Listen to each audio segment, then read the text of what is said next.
time will prove.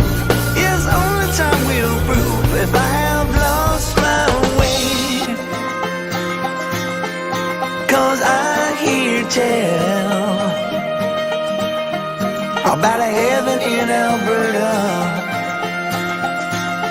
where they've got all hell for basements. Yeah, I've lost my way,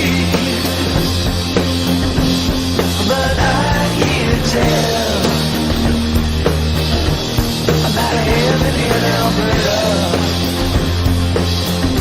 where they've got all hell for basements.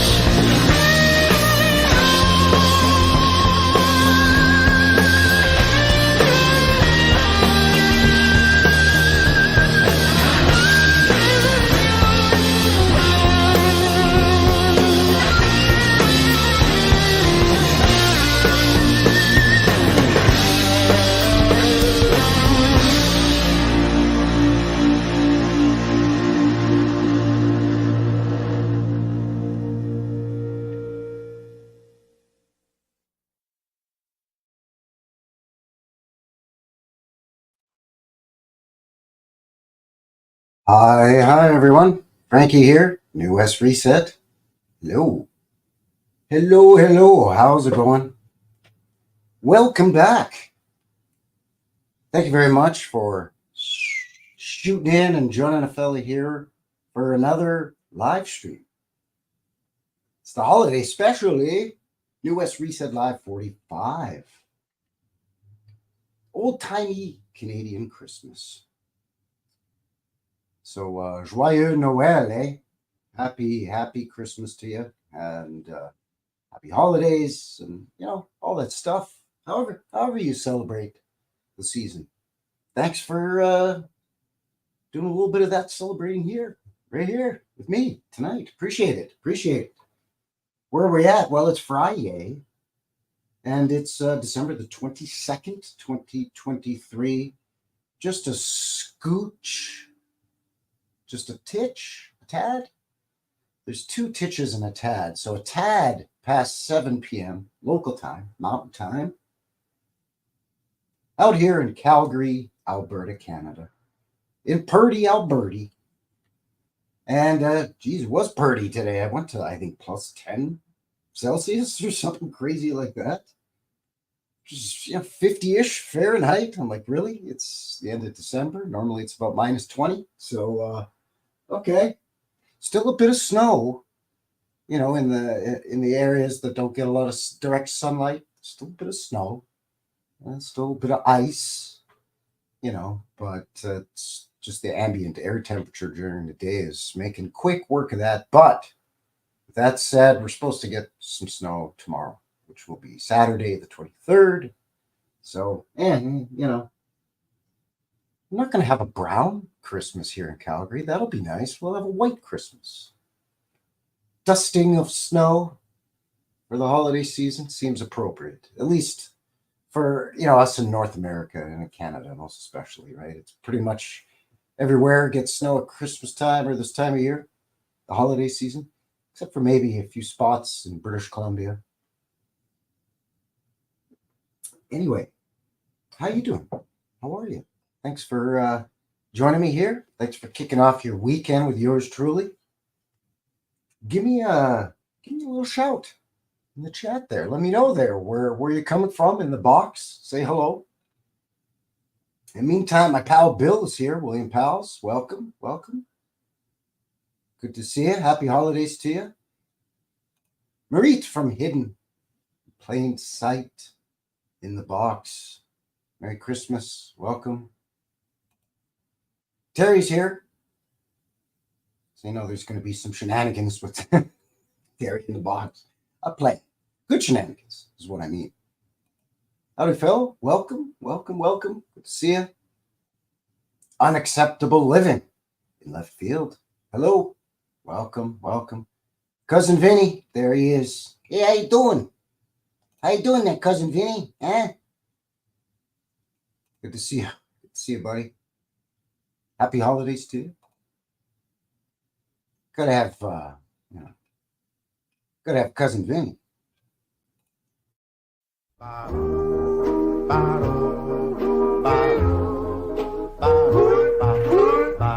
what you're saying is Frankie Fingers is New West Reset? Frankie Fingers is New West Reset. I don't understand, okay, I've been trying to tell you. I'm trying to tell you, Frankie Fingers is New West Reset. New West Reset is Frankie Fingers. So it's the same guy. Same guy. Yes, it's the same guy, Mutt. What do you think? I've been trying to tell you. Frankie Fingers, New West Reset. Frankie Fingers, New West Reset. Okay? All right, I got it. Jeez.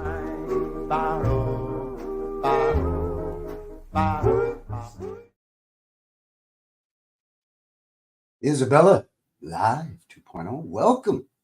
Welcome, my friend. Thanks for shooting in. Good to see you.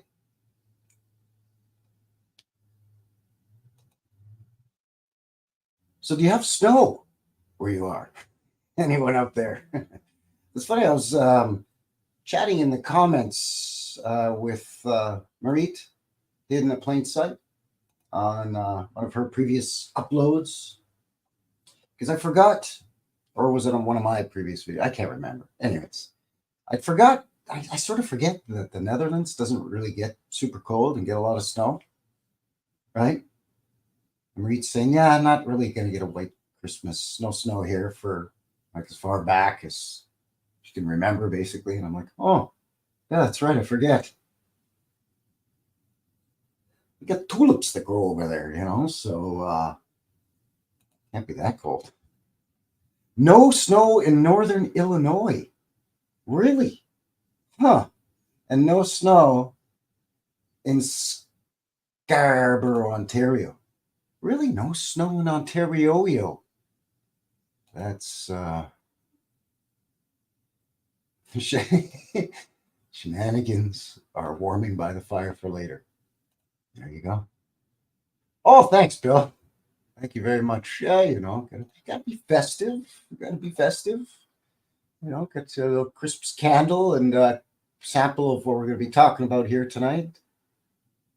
Christmas card. Guy's got a stocking hung by the fire with care in the hopes that the Père Noël, you know, Father Christmas, will soon be there, right?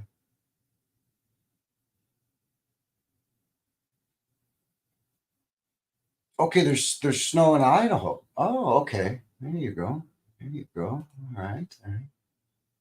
Michigan is warm and wet. Warmish and wet. Yuck. Yeah. Well, I mean, it can get like that here in the winter too. In southern Alberta, most especially. Don't get me wrong.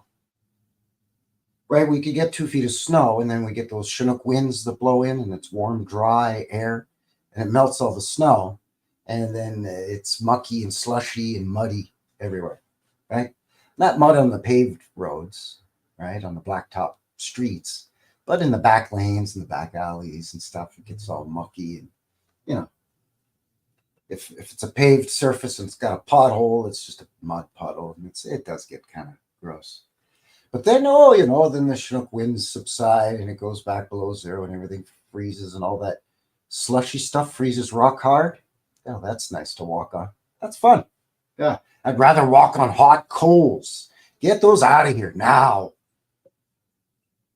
Slip and fall and crack your head on what you think is a soft snowdrift, but it's covered in a layer of ice. It's like bashing your head through a car windshield. It's so fun. Calgary winters. Anyways, enough jibber jabbing and going on about. I always seem to piss and moan about the weather. Typical Canadian thing over there. Oh, you know, Frankie's over there just crying about the weather again, eh? Like it's going to do anything. Anyway, I got my, even though it's not really that cold, got my cup of hot chocolate. Yeah, so, cheers to you. Happy holidays. Delicious. Ain't that the worst? Slurping my piping hot beverage right in your ear, eh? So, what's on the docket for this evening, you may ask? Well, we're going to look at some old postcards, pick photos of old postcards online, found some old pictures of sort of Victorian and Edwardian era Canada, just outdoor holiday time of year activities, skating, skiing. Almost said sneeing. I don't know what sneeing is. If you know, let me know in the box what sneeing is. Skiing. That's really what I meant. Hockey, of course. Of course, hockey. Oh, gotta have that hockey up there, eh, bud? Oh, for sure, eh?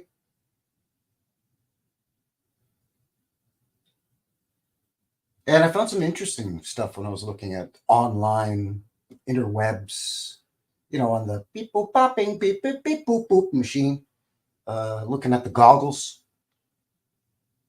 doing the goggle search of Victorian era Christmas cards. Yeah, I found some interesting websites and stuff. Yeah, talk about the history of greeting cards for Christmas. I found an interesting website that had some creepy stuff that you wouldn't think to associate with Christmas. Now you think holly, uh, I don't know, maybe old Saint Nick himself, Santa Claus, or little kids around a tree, angels, holiday Christmassy greeting card stuff. Even going way back to the late 1800s, even around 1880s, 1890s. Then I found this website that showed these holiday, like Christmas greeting cards that had like giant tarantulas attacking people and stuff. And I'm like, what in the Sam hell is that?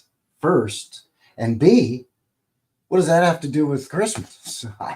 So let's have a look at that. We'll have some fun. And of course, your midweek sneak peek coming up for Wednesday. And I think I'm going to sneak in a throwback. I think I'm also going to share, because there's a lot of you that have been with me here for a long time, viewers of the channel. Thank you, by the way, for all your support. Appreciate it. But there's been some newcomers since last Christmas. So I'm going to also just do a rewind, throwback, and share a video of last Christmas's vintage footage video, because it's a good one. Because I don't know about you, okay, but I work in a retail-ish environment and have for 30 plus years. When I was a kid, I worked at a music store, records and cassettes. And then out of high school, I worked at a Foot Locker for a while, a gas station for a while, a mechanic shop for a while. I did some painting, had my own painting business for a bit. I worked in retail, doing sales. And now I work at a food store, a grocery store, right, in my community. And because of that, they always pipe in the music, right, the muzak, right, like the elevator stuff, right?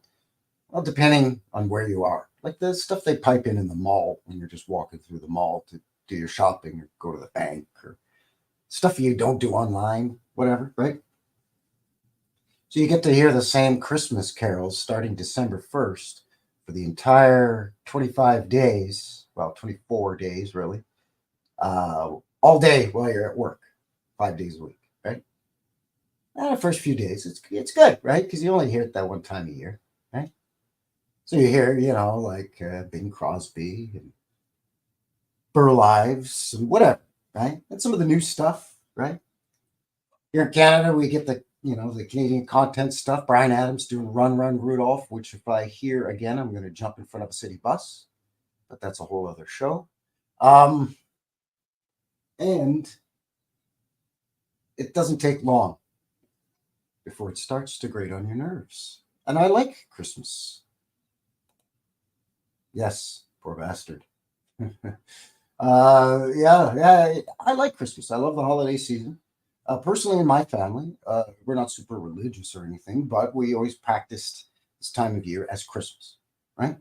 When I was a kid, and when we still lived in Montreal, we would go to Christmas service at church for like the late morning service on Christmas Day.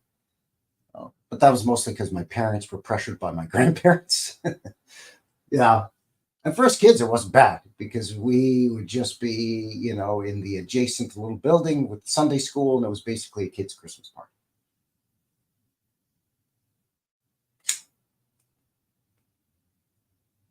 But at home, it was, you know, your standard, you know, you get up in the morning, you exchange gifts. You know, us kids had a stocking with some toys to keep us occupied so my parents could sleep in past 6 in the morning, right? And maybe they could get up around 7, right? While dad and mom made breakfast, you know, us kids could mess around with their toys in the stocking, and then we'd all sit around the tree and exchange gifts, and then we'd have breakfast, and yada yada. And some families it's different, you know, and then usually for us, our Christmas dinner was Christmas Eve. You know, we'd have family over, or we'd go to a family's home, wherever, and the rotation was hosting, you know, the usual traditional stuff. So I love it. Love the holidays. Never had a problem with the holidays. It's the music all day, 5 days a week, for 24 days. It starts to get monotonous. But there is a couple that I like, and no matter how many times I hear them, I don't get too tired of them, you know? Yeah, you know what I'm talking about. Deadly Man, BC, howdy, welcome. Awakening Soldier, howdy, howdy. Happy holidays to you. Cheers, cheers, welcome. So yeah, there's, I think was it earlier this week or late last week, you know, the millionth Johnny Mathis Christmas song comes on. And I turned to my coworker and I said, "Oh, I was just thinking that I really could use a good Johnny Mathis Christmas carol right now, because I haven't heard about 10 of them today." Because the bugger did a whole album, right? So, you know, there's about 8 of them, at least, that he did. It's not like Bing Crosby, you'll hear 2, and then boom, all right, move along, next. Mariah Carey, 1, all right, next.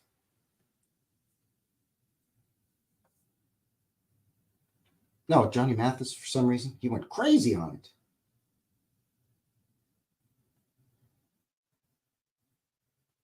Every once in a while, they'll throw in something different, Feliz Navidad or something like that, right? And you're like, okay, well, at least this is, at least it ain't Run Run Rudolph.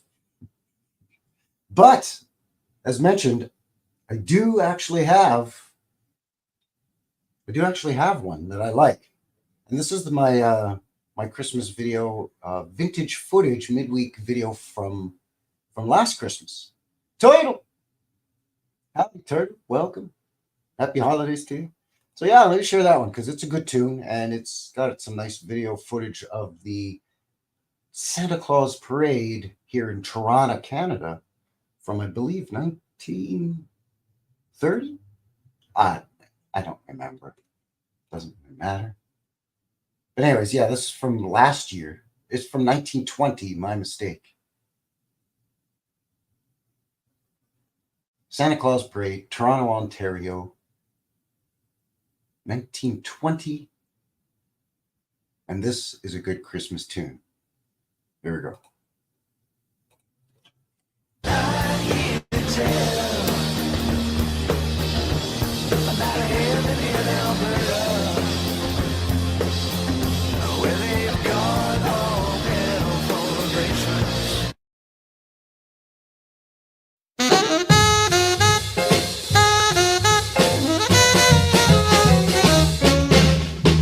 Santa Claus, hey Santa Claus, hey Santa Claus, hey Santa Claus, Santa Claus, Santa Claus, hey Santa Claus, hey Santa Claus, hey Santa Claus, Santa Claus, Santa Claus. Well, Santa Claus, bring my baby back. Hey, Santa Claus, bring my baby back. Well, I want to put my baby on the Christmas tree. Hey, Santa Claus, you know I love her so.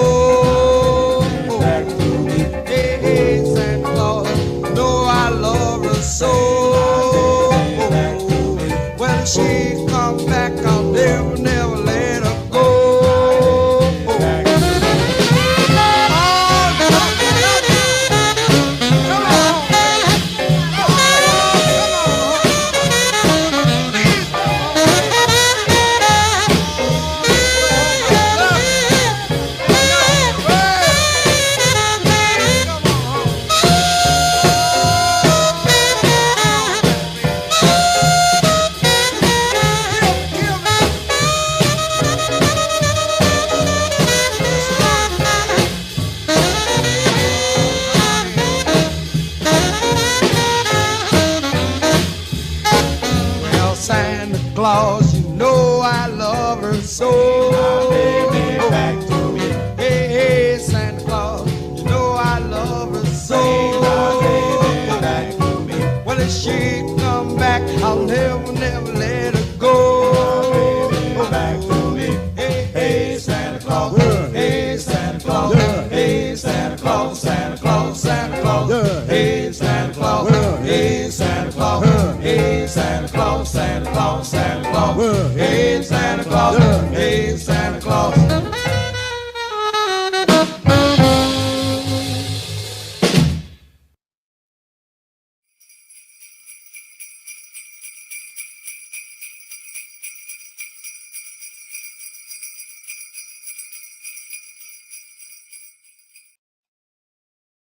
All right, all right. Hey, hey, Santa Claus. I mean, that's a good one. Come on. That is a good one.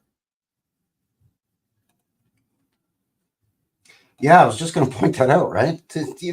It's almost without fail when you watch old video footage of a parade or even look closely at a series or sequence of photographs, old photographs from an old parade. Sort of, I don't know, I would say 1930s and prior.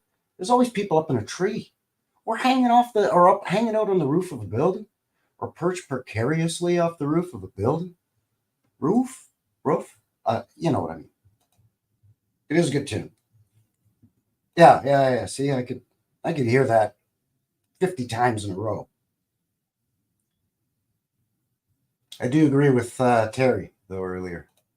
Yeah, none of Elvis. Yeah, I could do with more of the Christmas Elvis. Absolutely. Say what you want about the guy. He could sing. He could carry a tune, as it were. Anyway, we're about just about shy, just about kind of shy. 25 minutes into the show. So once again, welcome. Thank you very much for shooting in and joining me here. New West Reset Live, episode 45, the holiday special. On this Friday, December 22nd, 2023. 2 degrees currently Celsius, still above zero. That's like 35-ish. I mean, it's not blistering, but it's nice. So thanks for joining me. By the way, links for everything in the description below for everything we're going to look at here in terms of the websites and the I think I've got a Wikipedia page bookmarked as well. Plus all the links below for because you know we're on the Rumble right now live as well. Broadcasting simultaneously over there on the fighting platform, the Rumbles. And links for my MeWe, BitChute, and a guy's email too. So, you know, I said it before, say it again. If you got any ideas for the show, I try to keep it Canadian related because, you know, hey, you got guys a Canuck up here, hey? But yeah, if you got, I mean, people are constantly sending me cool links, awesome photos. Actually, Bill sent me some stuff.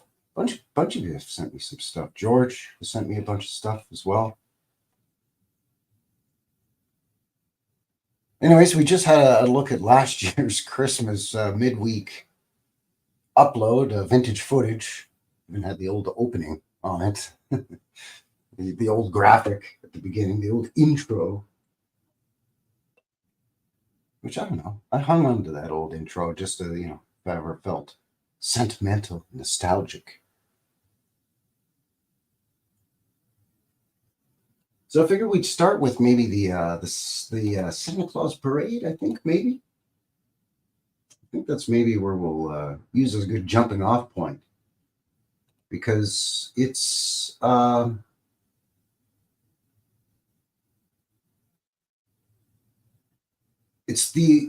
think it's the first in Canada. It's the first sort of big Santa Claus parade. That's what they say. And I'm sure there's a little towns further east, probably in and around, you know, on Nova Scotia, in and around Halifax or Dartmouth, if not in either Halifax or Dartmouth itself. There may be older parades. But in terms of a big sort of hubbub, a big dealio of a parade, this is the biggest in Canada, and it's one of the oldest in North America, apparently. So I was pretty surprised. I mean, I know it goes way back, but I was pretty surprised. So let's have a look at that. And you'll see what I'm talking about here. Again, just on the Wikipedia.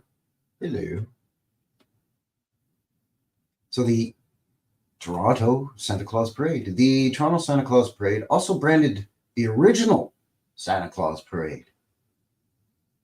So go on and maybe throwing down the gauntlet. Them's fighting words for New York City's Santa Claus Parade. Or it's more of Macy's Day Thanksgiving Parade with Santa at the end, I guess, really. But anyway, it's a Santa Claus Parade held annually in Toronto, Ontario, up in Canada land. The 2023 event was held on November 26th. Yeah, it's usually sort of the end of November-ish, just before December. And then as the calendar rolls over, people start going crazy. Oh, Christmas is here. Go nuts. First held in 1905. It's one of the largest parade productions in North America. The oldest Santa Claus parade in the world. Say what? And one of the world's oldest annual parades. Traditionally, it ran from Christie Pitts along Bloor Street West. Bloor Street's the big financial, it's kind of like Toronto's version of Wall Street.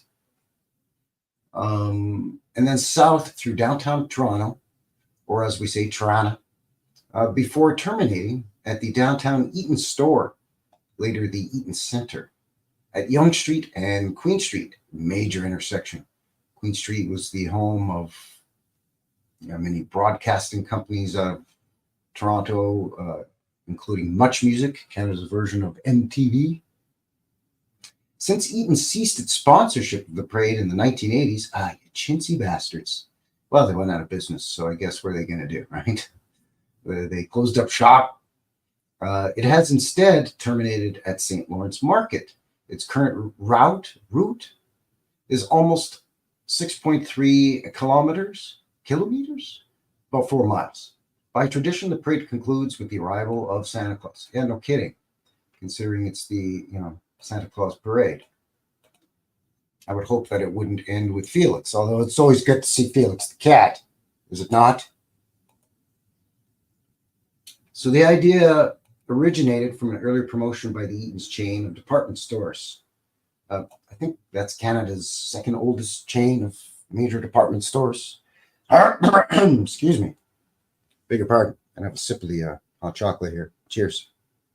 The Hudson's Bay Company being the oldest, and I think Eaton's the second oldest. But, these big department stores would have a Santa Claus in the store. You could go and visit your kid, get the picture taken, all that jazz. When Santa walked from the Union Station to the downtown Toronto Eaton store on Queen Street, first official Toronto Santa Claus parade was first held December 1905 with one float sponsored by Eaton's. Santa was collected at Union Station and delivered to downtown Toronto Eaton store. The parade grew in size each year, attracted large crowds. From 1912, the parade began its journey in Newmarket. Okay, so just different departure and arrival locations throughout the years. So you can see pretty big deal. Started being broadcast on television in 1952. Of course, on the CBC, it's the Canadian Broadcasting Corporation. It's, government-funded TV. Which then there's also, of course, the French CBC, and then the different radio stations. So yeah, it was a big deal nationwide, the whole deal. So yeah, link for that down in the box. I was surprised that it's I guess that's why they call it the original, or the the original Santa Claus parade. Who would have thought in Canada? But I guess Santa Claus is Canadian by domicile, by where he lives. Maybe not in origin, but where he currently resides. I mean, the North Pole. I mean, it's Canada, no? least by the wacky maps that they thumbtack up onto your classroom wall when you're a kid.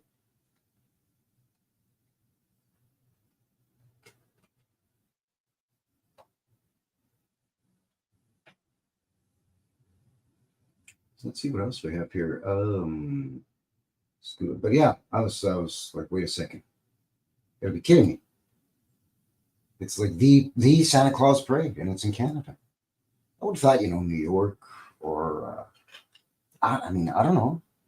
Like Santa Claus, as the image as we know it, is kind of sort of very much a combination of Scandinavian and German images, and then Americanized, sort of, what would you call it?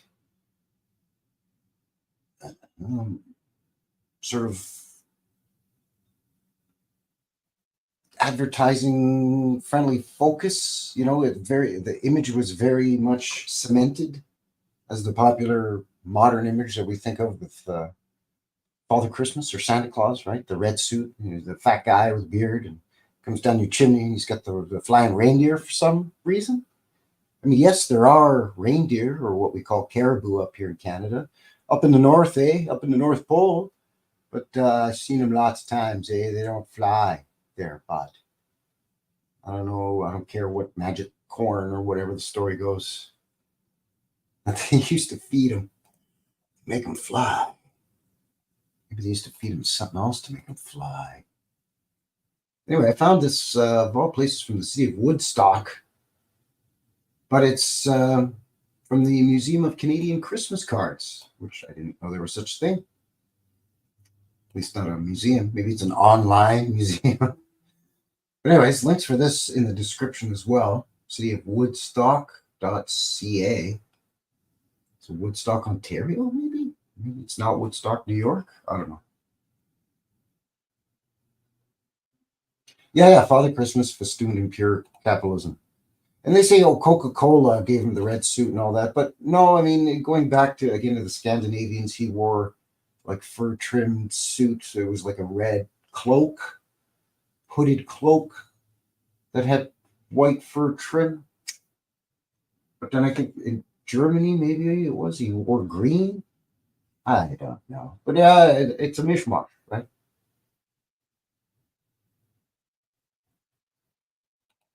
Wow. There has to be. Because Santa's up there with all them enslaved, all of his elf workers making toys, right? And Burl Ives is up there doing the voice of Claymation Frosty. So, there's got to be land. I don't know. But I thought this was nice. This is, there's some beautiful stuff on here. And it just goes to show you that in a lot of ways, the Christmas cards and greeting cards of the past have changed so dramatically. And I'm not talking about the crazy stuff that we've seen about, cabbage kids and all that. That's really out of the ordinary stuff. But just everyday common, you could get these at your Eaton's or Hudson's Bay department store here in Canada, or at a Five and Dime. So it says the production of Christmas cards in Canada began in the 1870s. However, most of the cards came from England or the US up until the end of the First World War.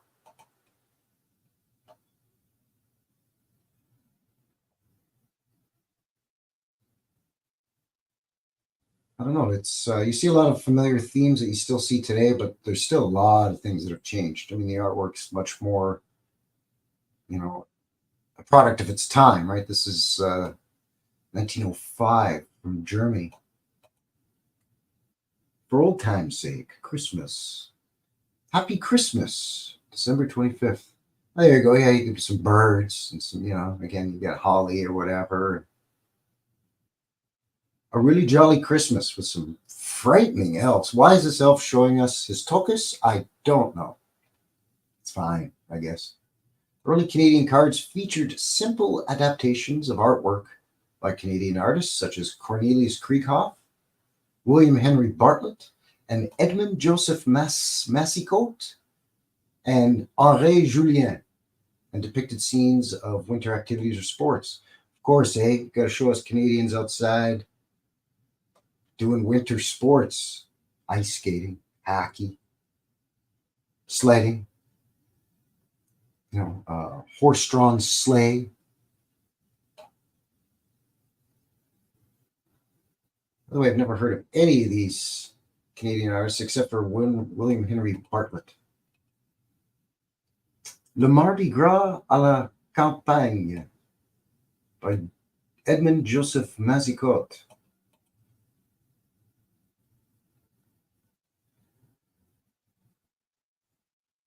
Christmas cards gradually came to replace the New Year's card, which had been more popular up to 1880. So yeah, New Year cards, greeting cards, and wishing people a Happy New Year was much more common in the Victorian and early Edwardian era, at least here in Canada, than Christmas. And I think they touch on that later in the article. That goes back to the French heritage of Canada, eh? Department stores began to sell Christmas cards, Christmas card assortments through their catalogs with large-scale marketing efforts. In France, where cards were almost always sent to convey New Year's greetings, there we go, the shift to Christmas cards had not taken place. This French tradition was continued in Quebec, although not in the rest of Canada. So again, you start doing these separations and starting putting people in different boxes. We'll put a pin in that for later. We can, rekindle the fire of the English versus the French in Canada. But anyway, again, that's a whole other show. But yeah, it's funny how it was. New Year was kind of a bigger thing. With a hearty Christmas greeting. Okay, so this one's made in Toronto, 1906. And there you go, Canadians ice skating. Of course, a nice old world building up in the hill there in the background. 1920, it started getting a little bit more mass-produced and more modern looking. Again, these sort of images, right? Very much like I've got set up here in the background, May the giver of gifts be good to you. 1920. Is there more? Really? There's more? Oh, look, see, there you go. Best Christmas wishes. 1910, 1911. This old world church there. Some really low arched windows.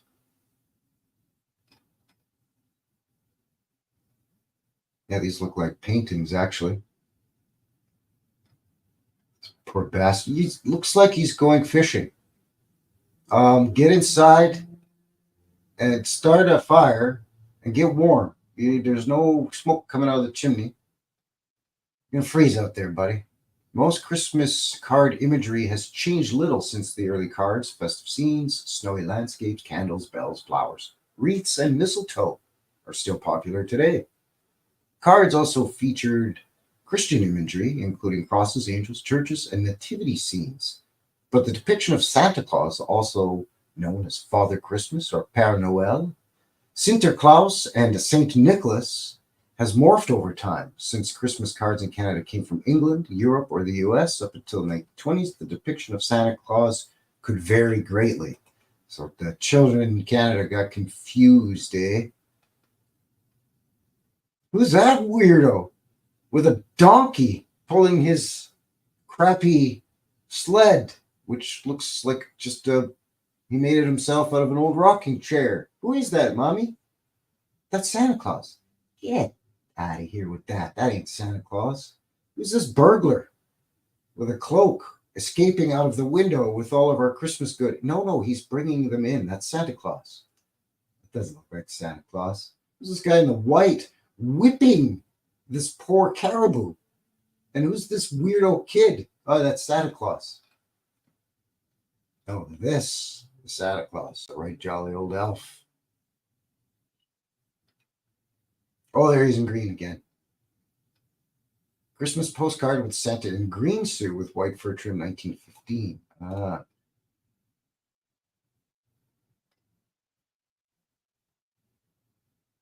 So as early as 1906, we're seeing postcards of Santa in a red suit. I think that's way before the supposed Coca-Cola thing. Happy Christmas to you. 1908. Back then, a lot of these cards were embossed and stamped, and I mean, they were like super nice. Pretty fancy for back in the day. Although this Santa looks like he's had something special in this weirdo pipe of his, because he's got a very questionable expression on his face. Maybe it's just me. Maybe I'm projecting. I don't know.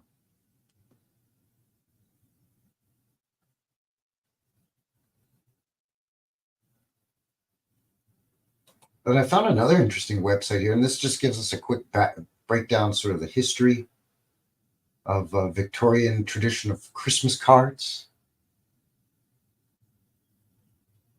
Looks like that Santa was in a fight. It's like half his face is all twisted up. Oh,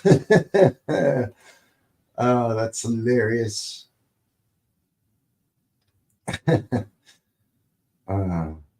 Maybe there's some kind of labor dispute.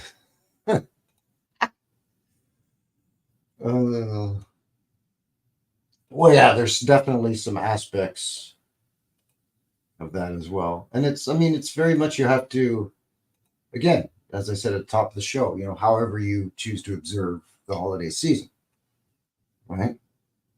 I mean, with us, we developed family traditions that were more about family and just getting together as a family and doing family things and exchanging gifts and having some merriment and a few wobbly pops or some giggle water or some vino with dinner. And, just kind of get together as a family and have a good time. Friends, loved ones. And, the whole birth of Christ whole thing was just sort of in the background. It wasn't, at least for my family, it wasn't, at the forefront. Basically, once we moved to Calgary from Montreal, that guilt of my grandparents, guilting my parents to go to church at Christmas and Easter, both of them actually. But I mean, then we stopped going to church once we moved out here as a family. We didn't go to church at Christmas anymore. It was like, oh, phew. So, again, like if you go to church and that's your thing, that's fine. It just wasn't our thing, It was more about turkey dinner and celebrating the season with family and loved ones. So, excuse me, another slurp of the hot cocoa, hot chocolate. Cheers to you. All the best of the season. Oh, that's good. That's good. Yeah, exactly. Family time. That's how I look at it. It's what you make it, right? Like if you send your kids out trick-or-treating on Halloween, are you really participating in the satanic, occult, dark magic practices that are associated with Halloween or All Hallows Eve and blah, blah, blah, blah? No, I mean, it's fun stuff to do as a kid. There's so little for kids that are fun out in the real world anymore. And there's everything out there in the world designed to keep these kids shut in, playing with the video game machines instead of getting out and going for a hike in nature like I used to do when I was a kid. Anyway, back to the fun and games. So this is from the Toronto Journey, which I think is an online newspaper. Again, description or a link in the description. This is Christmas cards, history of this Victorian tradition. And I'm not sure why it's not letting me highlight with my cursor. It's weird. The first Christmas card, the artwork consists of 3 panels with hand-colored central panel depicting 3 generations of the Cole family gathered around a table and raising a toast to the holiday. Guess that's this here. Side panels show images of people feeding and clothing those in need. Okay, there you go. That's a good thing to do in the holiday season because somebody mentioned earlier in the chat lineups at the food hampers and food banks in Toronto. Of course, the holiday season, people are always hit the hardest. Again, because of the whole consumer aspect of Christmas and the holidays and all of that. So people feel guilty that they can't buy gifts for other people when really that's not what it's about. But I know I'm preaching to the choir on this. You good people know that. There was the greeting of Merry Christmas and a Happy New Year to you, and the words to blank and from blank. So Sir Cole could personalize each one. He had a printer create 1,000 copies on cardstock. So this guy just basically took the idea of like a business card or a calling card and put a couple of images on it and had it printed in a slightly larger size, perhaps, at a printer, but printed 1,000 of these things and hand addressed each one. He also owned an art shop in London, and offered the Christmas cards for sale for 1 shilling a piece. Oh, of course, there you go, which would be about £4 today. The image on the card sparked much controversy as people felt it encouraged drinking. Oh, no. To encourage drinking, you say? The uniform penny post. Should be noted that in the 1830s and early 1940s, Sir Henry Cole played a key role in reforming the British postal system. So it was all to his advantage to send these out anyways, because he was dipping his toe in all of these different things.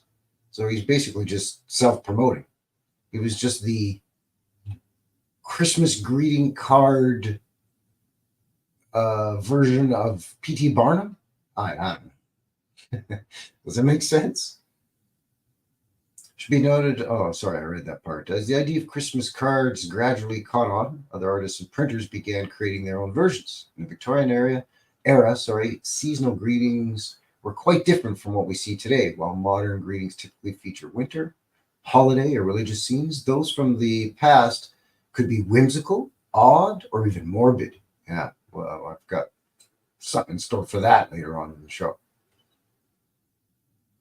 For example, some cards had illustrations that included a clown drinking ale, dead birds, killer frogs, yada, yada, yada. Victorians, especially women and children, made a hobby of collecting, displaying, and exchanging Christmas cards. By the 1870s, the tradition of sending Christmas cards was firmly in place in Britain, and it spread to Canada and the United States. The tradition today, even with increased digital communication, sending Christmas cards to family and friends is still a cherished holiday tradition, as well as mainly a mix of Victorian and Edwardian era Christmas cards, including ones from Toronto. So here's that guy's original Christmas card. Out of all the good that you're seeing depicted here, what did those people have to complain about? They're drinking. Bunch of stuffed shirt, Debbie Downer bummers, buzzkill. Anyway, wintry but seasonable. A Merry Xmas to you. Oh, look how they spelled Merry. An Xmas. I'm not a fan of the Xmas, but anyway. Bunch of illiterates. Poaching on a gentleman's preserves. Merry Christmas and a Happy New Year. What? Okay.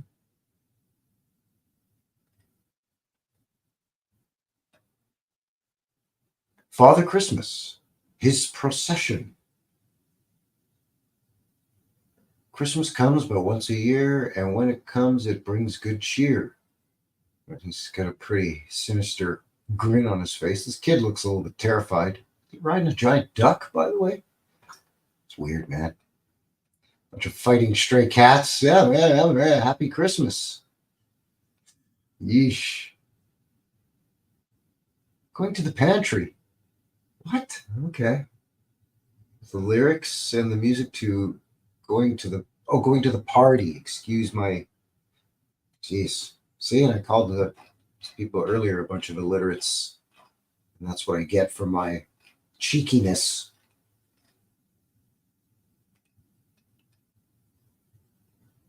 Put this orphan to work in the coal mines or whatever they're going to have him do. Poor kid. A happy Christmas. He doesn't look happy. Oh, you need a single tear coming down? Half frozen single tear? It's all it's missing. Poor guy. A Merry Xmas. 1880. This kid doesn't look very merry. At least these two are smiling. Oh, puppies eating Canadian bacon, looks like. Okay. Not mirth alone, but happiness be thine. So in other words, we hope that you don't get too paranoid when you smoke that good weed, I guess. Yes, that's a classic Christmas theme, going to the pantry for some Pringles.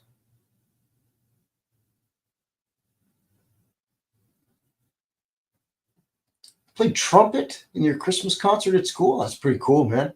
Gotta say. I mean, I'm sure when you were a kid, it wasn't your favorite, unless you were like, a Miles Davis type kid where you just, or a Louis Armstrong type kid where they couldn't keep you away from the trumpet. It's pretty cool, though.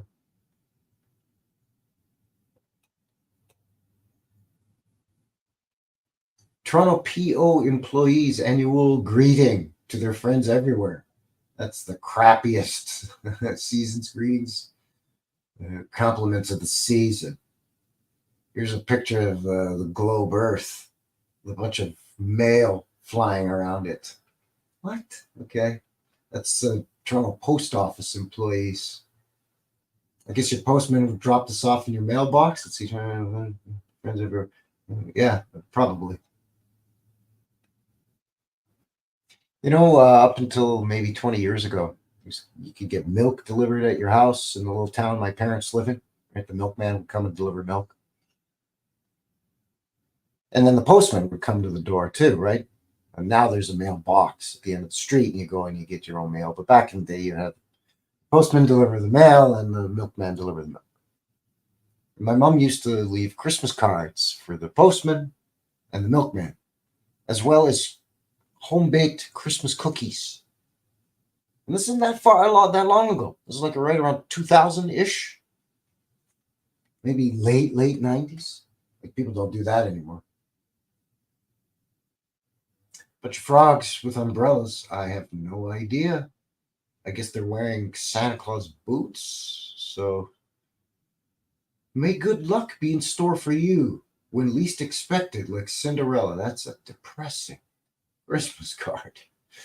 It looks like she's about to jump headfirst into that fire and just try to delete it all. You know what I'm saying? Poor child. A seagull. Oh, yeah, when I hear seagulls screeching, that always reminds me of Christmas. And at least here we have some nice birds, although this one is thumbing the other bird's eye. I don't understand what's going on there, but okay. I want Hogs candies for Christmas. They're pure. They won't make me sick. Compliments of the season.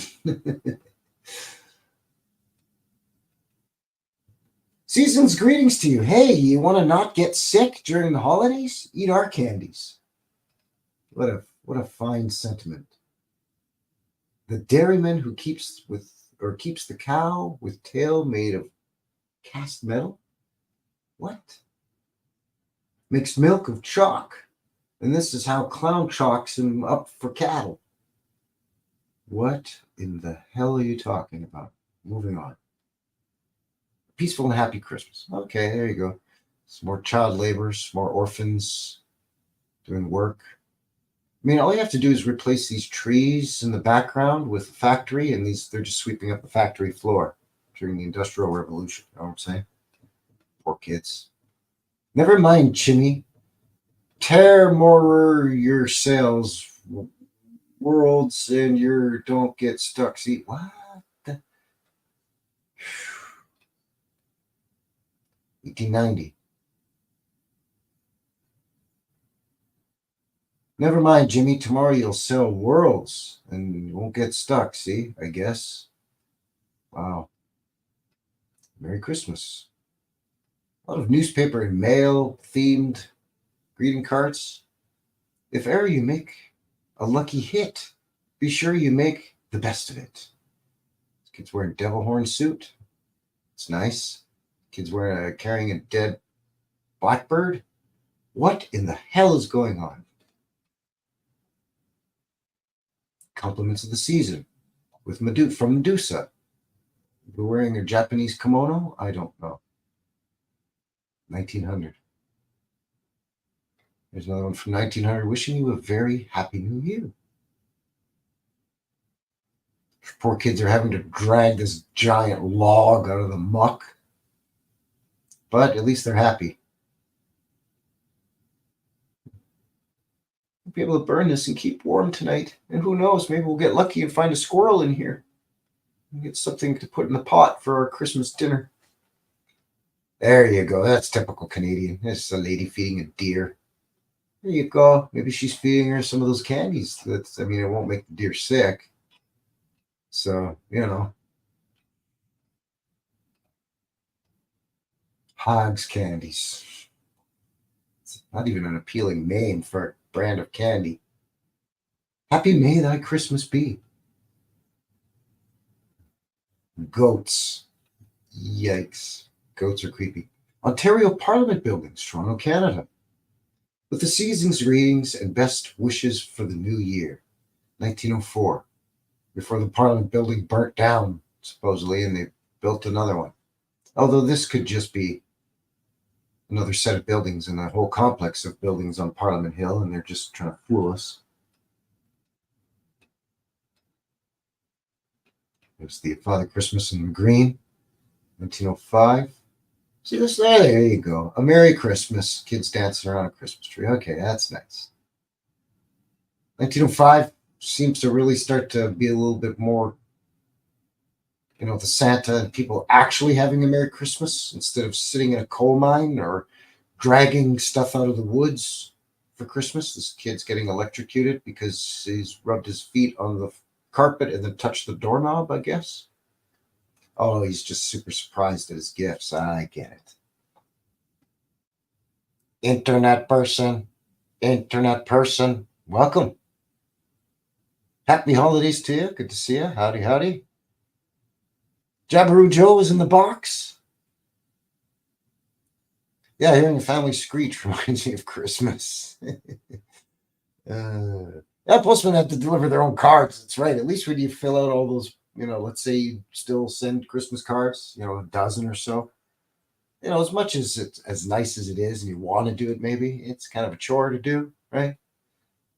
The postman had to deliver everybody else's and had to deliver his own. He couldn't go to, you know, another postman and say, hey, Bill, can you deliver this for me?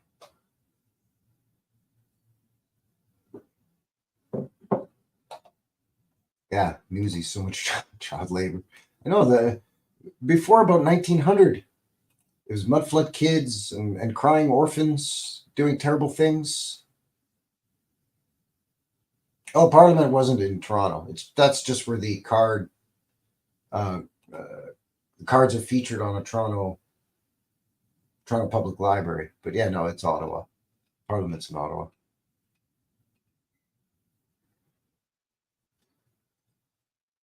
Yeah, shot him a crow for Christmas dinner. But yeah, right around 1900, you know, 1905, 1908.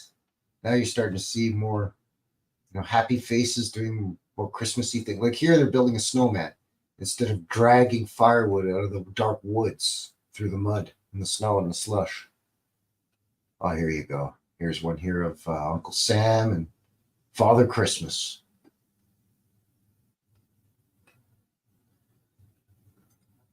It's a nice one. Kid with a little flower. Okay. Santa in an old jalopy. Converted fire truck, looks like. 1909. It's interesting. Santa was flying machine. Dirigible or something there. Good Christmas wishes. You can't spoil Christmas. 1909. Huh. That's interesting. Phrygian cap on this kid. Oh, that's a toque, eh? That's a toque. Top hat, pipe.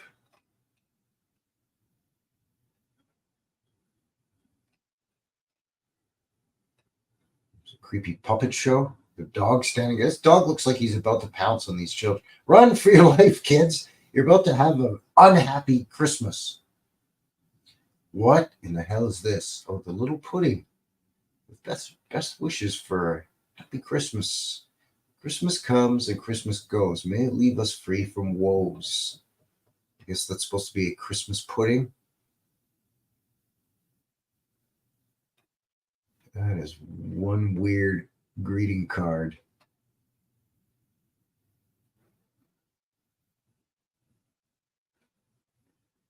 Your Santa's too lazy to go to their house. He's forcing them to come to him with a sled to pick up their gifts. I'm on a tight schedule, kids. I only have one reindeer this year. I'll meet you down by the frozen creek. Honestly, just got tired of waiting for these kids. What are these? This is Daphne and Velma from Scooby-Doo? What's with the skirt and the culottes? In the snow at night. Go get some pants on, ladies. It's cold out. You're gonna freeze your britches.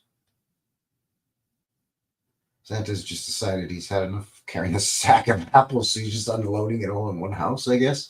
The hell with this. I'm gonna go home and drink some eggnog. A couple of orphans looking out of an old mud-flooded brick building here, I guess. A little bit sad. Child labor in the kitchen. I hope you're on the borderland of keen anticipation and that Christmas Day will bring you the joys of realization. Merry Christmas. Borderland of keen anticipation. Strange wording. This kid's going to drop the punch. Don't drop that punch. Santa getting knocked over by kids on sleighs. That's nice. I guess they're getting coal in their stockings. He's even tipping his hat to him. Hey, get the hell out of the way, Santa. F you. I'm whipping by on my comet. Santa's like, yeah, I'll remember you. I remember you, kid. Oh, you're going on the naughty list. Eric Thompson. All Christmas joy be thine, or I'll haunt your every sleeping moment. A joyful Christmas with bow legs and a broken tailbone. That's nice. But at least they're outside doing something, you know. These guys are a clown's getting arrested. I won't be home this Christmas. Oh. I guess that's the equivalent of a joke greeting card. Scooby Christmas. They should have done it like a Scooby-Doo Grinch crossover with, they capture the Grinch and they pull his mask off, and it turns out that it's the groundskeeper. You know, he would have got away with it too if it wasn't for their meddling kids and their crazy dog. Rolly, rolly, moo! It's got fur on it. Genuine polar bear. Just kidding. It's not. That's terrible. It's not polar bear. It's baby seal. Anyway, to wish you a bright and happy Christmas. Take a picture of a couple of birds. Okay, that's nice. That's the freakiest Santa I've ever seen. A happy Christmas. I'm coming at you with my burning torch while these creepy demonic creatures in this tree have their torches. Yeah,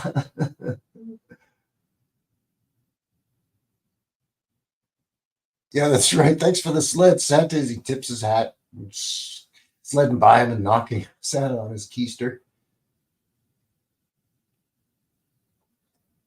This is from Gertrude. She wishes all of us with Christmas loving wishes. Truth, freedom, virtue. These, dear child, power, if rightly cherished, to uphold, sustain, and bless thy spirit in its darkest hour. From Gertrude. Thank you, Gertrude. It's lovely.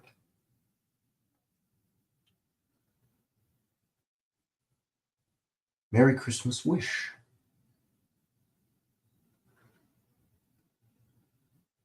Why do these kids have a bottle of booze and is that a lemon? Are these guys doing tequila shots while they're out here building a snowman? Is that what's happening here? They're doing tequila shots, getting smashed. I mean, he's lost his hat already. He's got to lean on the shovel. This guy's about ready to fall bass backwards into the snowdrift.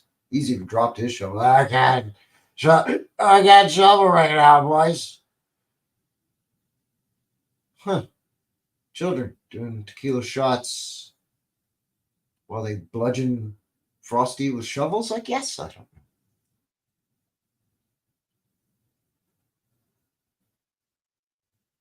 Don't throw that kid in the fire, lady. Is that what's going on there? Yeah, moving on. Yeesh. This is the biggest, scariest snowman ever. Look how big. Who built that? Giants? Giants built that snowman. Keep off the grass. Merry Christmas and good morning. And look at this little bastard tying string around Santa's boots and the park bench leg. And then this kid doing something to F with Santa while he's sleeping. And the squirrel's just like, I don't want any part of this. I'm just over here, going to grab this peanut, and then I'm going to bounce. Probably go up in this tree. 2 more for the naughty list, by the way. You're not getting that train, Billy. You're not getting that train. Frankie will get that train under his tree. Lieutenant Colonel or Lieutenant Colonel Wellington Wallace, commanding 14th Infantry Brigade, and staff extends to you all the compliments of the season and a Happy New Year. Kind of crazy imagery on here. Yes. Compliments to the season. Merry Christmas and Happy New Year with this devil holding up this coat of arms. That's nice. Well, at least they got a beaver here, so that's Canadian, I guess.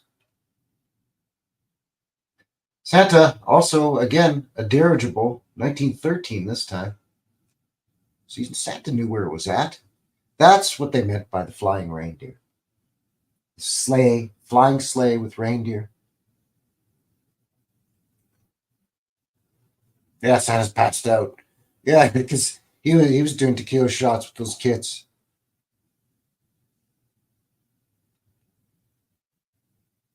For your Christmas, may the joys of Christmas tide cheer and happiness provide. Looks like they're having a Christmas pudding, a roast pig, and either a Christmas goose or a turkey. This dog is losing his mind. He wants a little bit of all of it. The stocking filled with toys. Lovely. Christmas greeting. Now Christmas comes. I hope you'll find your Christmas gifts a bumper crop.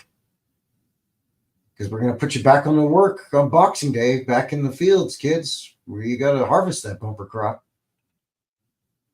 I mean, you came all the way over here on the orphan train for nothing. You got to earn those gifts. There you go. There's a nice traditional Santa Claus, 1915. St. Nick prowling around in the snow. Oh, wait, that doesn't sound good either. Okay. Merry Christmas, 1915. Both doing their bit. Child labor working while the men are off killing other men in Europe during the holidays. That's nice. That's a very nice Christmas greeting.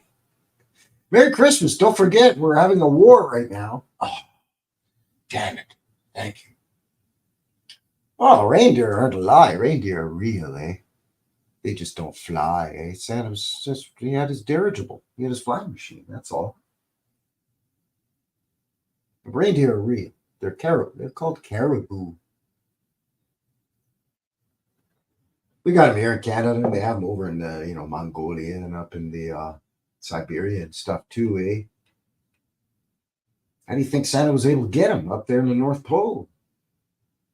Canadian General Hospital Normandy, 1950, 1960. Merry Christmas. Remember Normandy? Thanks. Can I just please celebrate Christmas with my family without you making me feel bad about the war? Greetings from the Globe Carrier. This poor kid out in the snow. Looks like a 3D Christmas card or something. What's going on here?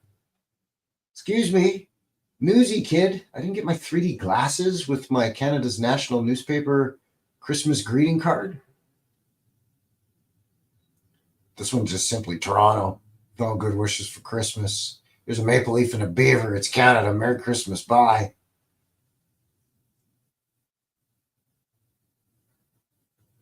Somebody just put their pudding out on the sled and pushed it out into the lake, frozen lake. Yeah, I don't like Christmas pudding. I'm not telling you again. Get it out of here. There's usually what my house looks like around this time of year. Christmas cards for hand coloring. Yeah, see, now that's smart. That is smart. That's a great idea for kids or anybody who's crafty and really goes crazy and coming home for the holidays. Is if you don't make your own holiday Christmas cards or greeting cards, you buy these ones and then you could color them or paint them yourself. It's great for kids to do for the holidays. See, that's something they should still do today for kids. Like get them to sit down and shut up for 5 minutes and do something constructive instead of looking at their Game Boy or whatever. I know I'm making it sound easy, and you're like, Frankie, we know you don't have kids, so shut up. It ain't as easy as it sounds. But I have 4 nieces and 2 great nieces and a great nephew. So I know I've done my fair share of babysitting and looking after them when sister and brother-in-law's out or whatever. I know it's not easy to get them to sit down. Unless you do put a TV on or something. But see, old Uncle Frankie, he doesn't have a television. Well, I mean, he do, but I don't have cable or anything, so I can't just put it on some kid's show. So it's like, oh, here's a coloring book. Why don't you sit down with Uncle and color? Let's color this coloring book. They didn't even try with the artwork in this card. 1925. Oh, it's Art Deco. It's minimalist. It's crap. I guess that's because all the budget went into the beautiful text, I guess. May you have a real old-fashioned Merry Christmas and Happy New Year. There you go. So some very interesting and weird stuff. But, So how are we doing here? Just past the hour, a quarter past the hour. I think what we're going to do right now is take a quick break, kind of mid-show here, and give you a sneak peek at your vintage footage coming up for your midweek. And it's not Christmas related, though, because, Wednesday will be past Christmas. But it's still vintage footage. It's some very, I guess you could, we'll shoehorn in that it's holiday related because it's very fancily dressed up people. We'll pretend they're going to a Christmas / New Year holiday party. Yeah, Young Moose, internet person in the chat is saying Young Moose look like completely awkward teenagers. And Terry says, yeah, all knees and nose. You prefer a flying moose than a flying reindeer? Really? They're so much larger, so the poop falling from the sky would be so much bigger.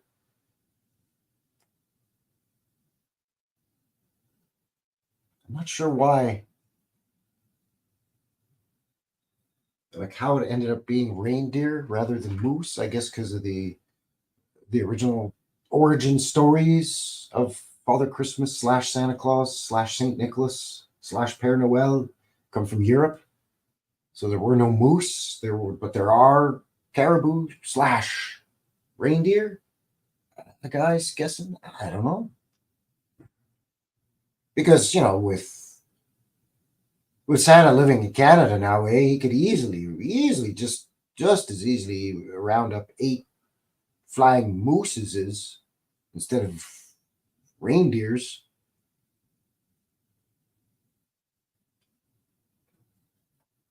Reindeer live more northerly. They're more hardy to the cold climate. I don't know. But then that doesn't excuse when Santa's got to go to Florida or Argentina. Huh?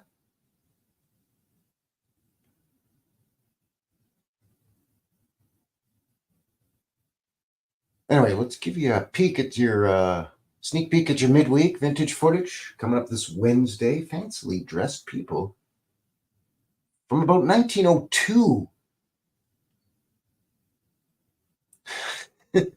Moose and Squirrel War from Frostbite Falls, Minnesota. Rocky and Bullwinkle? Really? Really? Hey, Rocky. Oh, hi, Bullwinkle. Yeah, with Boris and Natasha, right? Make big trouble for pesky moose and crazy squirrel.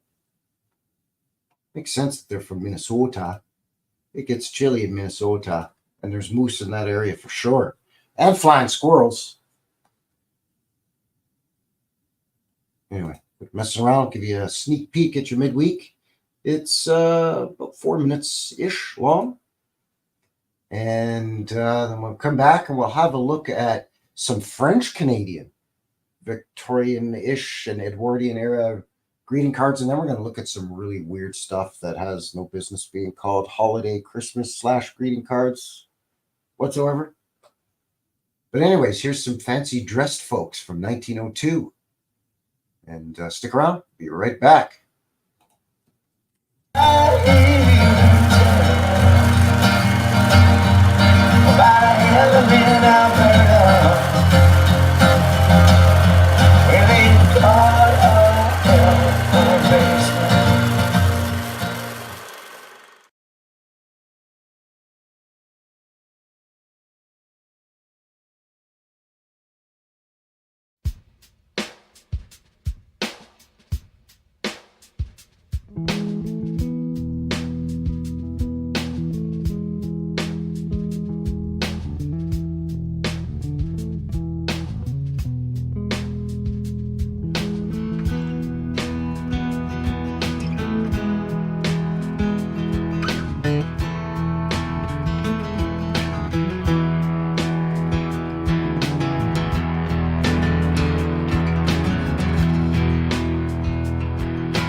All right. And we are back. Howdy, howdy. Hello. Hello.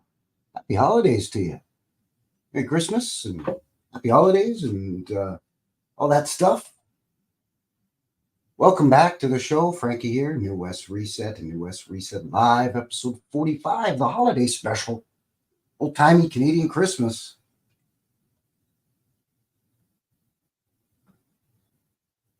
We're creeping up on 8:30 p.m. local time. That's mountain time here in Calgary. In Purdy, Alberta, Calgary, Alberta. And it's Friday, December 22nd, 2023. It's the Christmas show. Thank you. Thank you very much. Jabberoo Joe says, nice Christmas set tonight. Thank you. Thank you. Neutral Mass in the box. Howdy, howdy. Welcome. Our old friend, Old World Mi'kmaq. Good to see you, brother. Terry's here. My pal Bill as well. Internet person.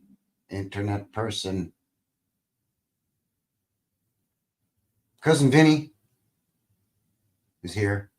Always good to have Cousin Vinny. Because you can't have the Frankie Fingers without the Cousin Vinny, I guess.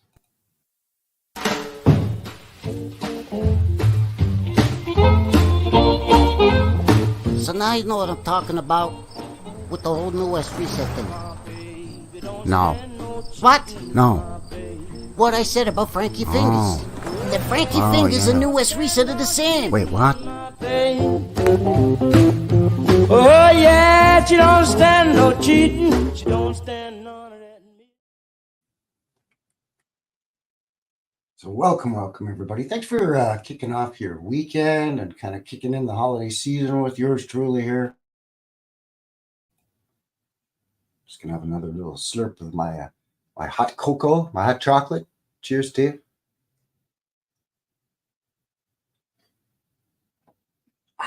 There's a whole schlock of you watching on the YouTubes and a bunch over on the Rumble. Links in the description.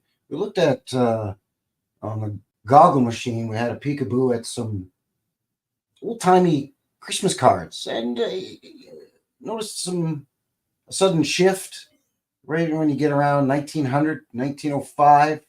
They start getting to be more Christmas themed, where people actually look like they're doing happy Christmas related things. As opposed to 1880s, 1890s, it was weird. It was weird. Kids dragging driftwood out of the slushy, snowy woods. Kids apparently polishing off a bottle of tequila, doing tequila shots with the lemon, and tearing down a snowman with their shovels. I don't know what the hell's going on over there. But anyways, had a sneak peek at your midweek. Yeah, and that is a great tune. Thank you. It's I have absolutely nothing to do with it except for choosing it. That's a band that I love to promote here on the channel. The Tragically Hip out of Ontario here in Canada. Like one of the greatest bands, one of the greatest musical acts to come out of Canada ever. They've got to be ranked right up there with Rush, the Guess Who, Neil Young, Joni Mitchell. I mean, come on, man. Anyways, just a few years back, lead singer Gord Downie passed some kind of weirdo brain cancer, unfortunately. But yeah, they were huge, like through the late 80s, early 90s. They really hit their stride. The 2000s, very big. Excellent band. And the songwriting, it's multi-leveled, which is what I like. It's not just that surface level pop lyrics, which, I mean, sometimes there's nothing wrong with the bubblegum stuff, right? You're just like on a road trip and you just want to hear some good pedal to the metal driving music or whatever, right? I've been driving all night, my hands wet on the wheel. You know what I'm saying? But sometimes, you want those multi-layered onion songs. See what I'm saying? Stop Tom Connors. That's right, the good old hockey game. Happy winter solstice. Yes, that's right. Was it Wednesday? Yeah, Wednesday. Was Wednesday the winter solstice, I believe. The 20th? Thereabouts, give or take. The days are going to start getting longer now, eh? That's just a nice thing for a guy like me. This doesn't really get light out until 9 a.m. And it's like dark by, I don't know, 4:45 or something. Yeesh. But then in the summer, the sun comes up at like 5 in the morning, 10 to 5 or something like that. And that's up until 10 to 11 at night. It's fantastic.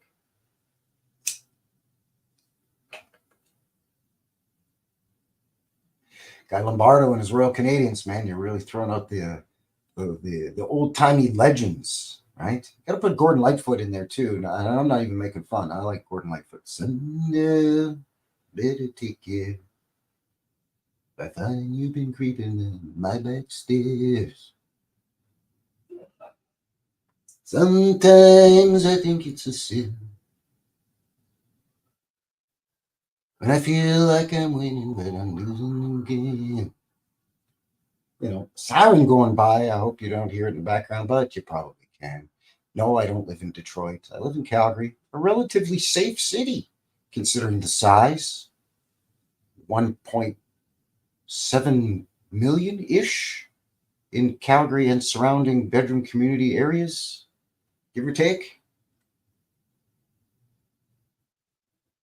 But it's so nice how the guy's got his window open, because like that road, the ambulance or whatever that was that just went by, that's like on the other side of the river. So that's 250 yards away from me, eh? It's that nice out. Considering it's Yuletide, Christmas time, the Noel, the holiday season, and it's Canada, and there's a bit of snow on the ground. It's nice out, and another siren. It's fun. Anyways, thanks for shooting in and joining me. Appreciate it. If you're just joining, thank you. Welcome. Maybe consider giving a guy one of these or one of those, or whatever. It's fine. It's fine. Do something. Say hello in the box. Appreciate all of your support over this past year. Gonna do a New Year live stream next Friday, even though it'll be a couple of days before New Year, but fellow figures, you got better things to do on New Year's Eve than look at my wiggling fingers and whatever crap I put in the background and look at old pictures or whatever. So next Friday, the New Year's Eve, New Year, the New Year show. New West New Year? New West Year? I don't know. I like to try to think I'm clever with my wordplay and my channel name, but obviously I'm not as clever as I think I am. That's what I'm saying.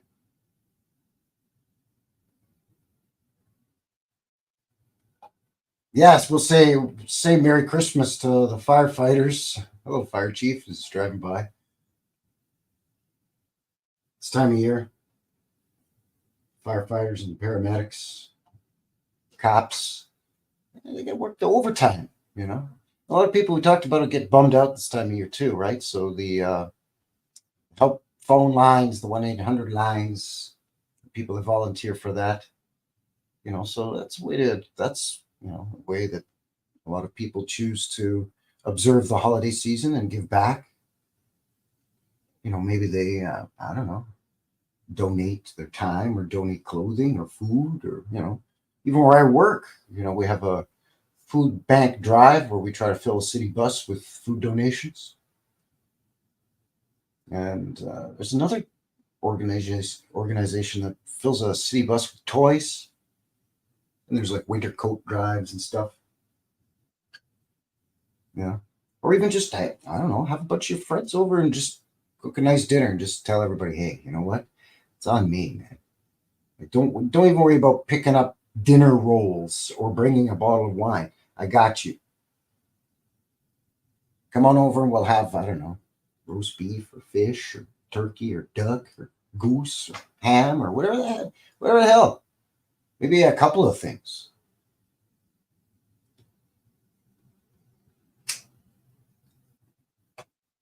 Raise a glass and cheers and have some giggle water and just have a good time with friends. Maybe go out and sing a catchy, I don't know, maybe a catchy Christmas jingle or something.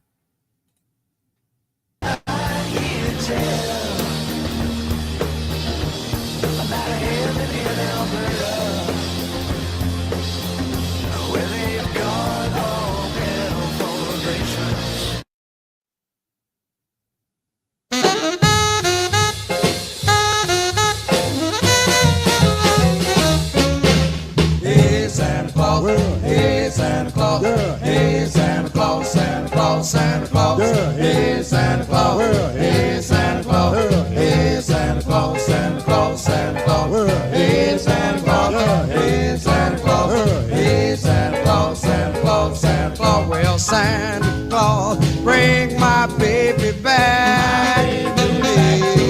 Hey Santa Claus, bring my baby back. Well, I want that little baby on the Christmas tree. Hey, hey, hey, Santa Claus, you know I love her so. Hey, hey, Santa Claus, you know I love her so. When she comes back, I'll never, never let her go.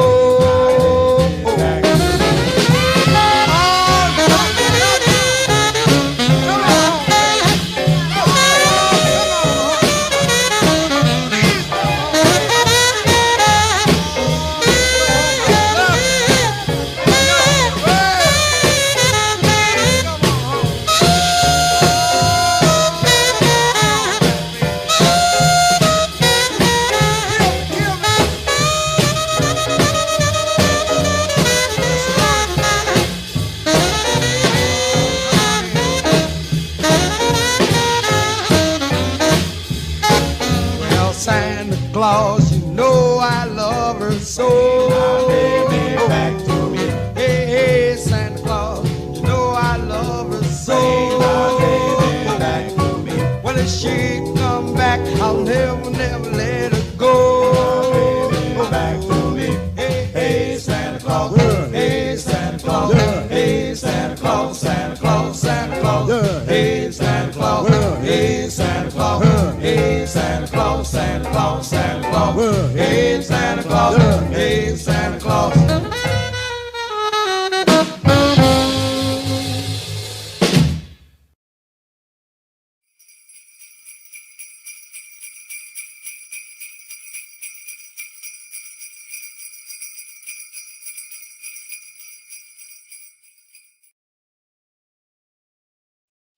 Yeah, you know, a catchy little Christmas ditty. Just say no to turducken. Is that where you take a chicken and stuff it into a goose or a duck, I mean, and then stuff that into a turkey?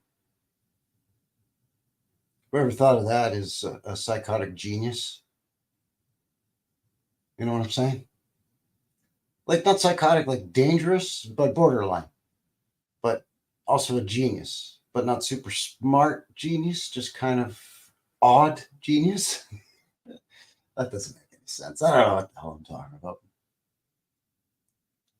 But anyways, thank you very much for shooting in. Good to see all of you here. Let's look at some French Canadian Christmas holiday traditions. You know, being that my dad is half French Canadian. I'm like a quarter. I'm pretty diluted by my generation. A guy is diluted by the Anglophone-ness and the Canadian beer and all the maple syrup. I guess the poutine gravy that runs through my veins has been diluted by the maple syrup. I don't know if that's making any sense.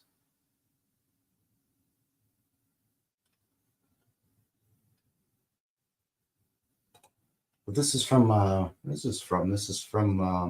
French Canadian, the French Canadian genealogist.ca. If I could find a more obscure website for you, if I could try, I don't know, but it's a French Canadian Christmas. Holiday traditions from the era of New France and beyond. So, of course, they got to get you with the hook. By the way, that Christmas tune, Hey, Santa Claus, hey, Santa Claus, that, kids, is what they call a hook. It's catchy. It's an earworm. A challenge that you're not humming, Hey, Santa Claus, hey, Santa Claus, hey, Santa Claus, Santa Claus, Santa Claus, hey. I challenge that you're not humming that. Tomorrow, in the shower, you'd be like, damn that Frankie. Damn him. So they got to catch you with the hook. It's that time of year, Christmas cards, decorations, Christmas trees, overindulgence, yada, yada, yada. So for Catholic New France, Christmas was a rather solemn religious ceremony celebrating the birth of Christ with traditions brought over from France. It explains the expression on the faces of a lot of the people in the early Christmas cards we looked at in the previous portion of the show. In 1640, the Ursuline nuns in Quebec made their own nativity manger, small figurines and animals made of beeswax. How they know this, I have no idea, but anyway, continuing. In 1645, French colonists got together in a Quebec church to celebrate midnight mass, singing Venez mon Dieu, which is come my Lord, or come my God, arrive my God, come hither my Lord, and Chantant Noé, songs, Noé, maybe that should be Noel, Noé, I'm not sure. New songs, Yuletide songs, I don't know. An ancient Christmas song and unveil a nativity scene. Music instruments were brought over from France as early as 1645, but were mostly played by or for the upper classes during the holidays. Poor people, you don't know how to play instruments. You're just a bunch of dirt groveling bums. While Christmas wasn't exactly a joyous affair, New Year's Day certainly was. Over the centuries, however, the whole of the holiday season became a time of French Canadians to let loose with friends and family, to dance a jig, sing old songs, tell stories, and entertain children with puppets. This was, after all, the end of a long period of abstinence and penitence imposed by the church during Advent. Christmas was the start of a series of evening festivities that lasted until the Feast of Kings, celebrated on January 6th, also called Three Kings Day or Epiphany. See, I feel I didn't grow up Catholic, so I don't know what's going on here. So you'll excuse my pausing as I read this because I'm like, wait, what? There were the 12 days of Christmas. Most of these traditions were common across French-Canadian groups, Quebecois, Franco-Ontarians, and Acadiens, the precursor to Cajuns. Acadian. French-speaking maritime Acadians, eh? Preparations for the holiday period started weeks in advance, especially for those living in the country. On the second week of December, once the cold had set in, it was time for the butchery, chickens, geese, turkeys, yada, yada. So there's a big feast, so on and so forth, midnight mass. People would get together and all prepare the meal. More privileged families had access to imported goods for the holidays. Prior to 1850, ships from Europe and the Caribbean arrive at the end of November. Those living along the shores of the St. Lawrence would sell their slaughtered animals or prepared meat dishes at the various markets of Quebec. Trois-Rivières, that's three rivers in French. It's a really old town, really old world town / small city in Quebec, just outside of Montreal. With the sale proceeds, they could buy exotic imported goods from the ships. Aside from pantry basics such as sugar, brown sugar, molasses, vinegar, olive oil, and spices. They could buy cheese, nuts, wine, spirits, coffee, tea, yada, yada, yada. It's basically trade. Canned goods started to appear, especially canned seafood. The English especially loved oysters, including in their holiday dishes. Okay. Midnight Mass was on Christmas Eve, yada, yada, yada. Midnight meal. Kind of breezing through this because, it's, first of all, link in the description. And second of all, it's going back hundreds of years here, and this is the apparently the mainstream or the official narrative, the official story. So you got to kind of take it with a grain of salt. Okay, so now they're talking about New Year's Eve or day, depending on the meal time. The following day, the tradition was to visit friends and family, offer well wishes. Children would receive gifts, as was the case in France. Gift giving took place on January 1st, not on Christmas. Same goes for English families. Baby Jesus was the one who brought children their gifts. Until the late 19th century, New Year's Day was more popular with French Canadians than Christmas. Which is strange because French Canadians are so, it's kind of skewed so heavily towards being Catholic. Another tradition no longer seen today was the customary New Year's Day morning blessing by the father of the household. Well, my dad still does that, or at least when we were all still living at home. We'd have a big breakfast on New Year's Day morning, and we'd have like a mimosa kind of a deal. And Dad would make a toast for the new year, but he also made a New Year's Eve toast for New Year's Eve dinner. I guess, again, every family has their own tweaked traditions. Feast of Kings celebrated on the 6th of January. A final holiday meal would be shared by the family. So there was a New Year's celebration with a meal, and then the Feast of Kings celebration and a meal. And some families also maybe sort of practice Christmas or observe Christmas in some way. After the British conquest of New France, not much changed by way of Christmas tradition. The one exception was the arrival of the Christmas tree, originally a German custom. It made its way to the United States in 1781. British general of German descent, von Riedeschel, planted the first Christmas tree on Canadian soil in Sorel, Quebec. Thanks for bringing in an invasive species. Appreciate it. The practice of decorating Christmas trees, however, was generally limited to bourgeois, the bougie families. It only became popular in French Canadian families around 1930. Really? So like my grandparents, when they were kids, most likely didn't decorate a Christmas tree. Maybe. My grandfather was born in 1918.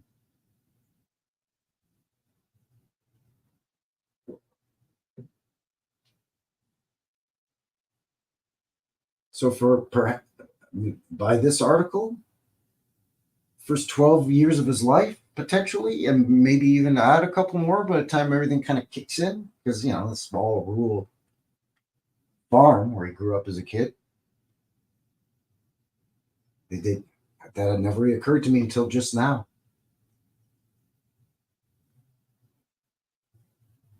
So then they would have started putting up a Christmas tree for their children, which would have been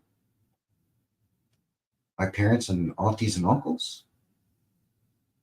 So my dad was born in 49, 48, I should say. That's crazy. Doesn't make sense. Like for just to all of a sudden, okay, it's taking hold now.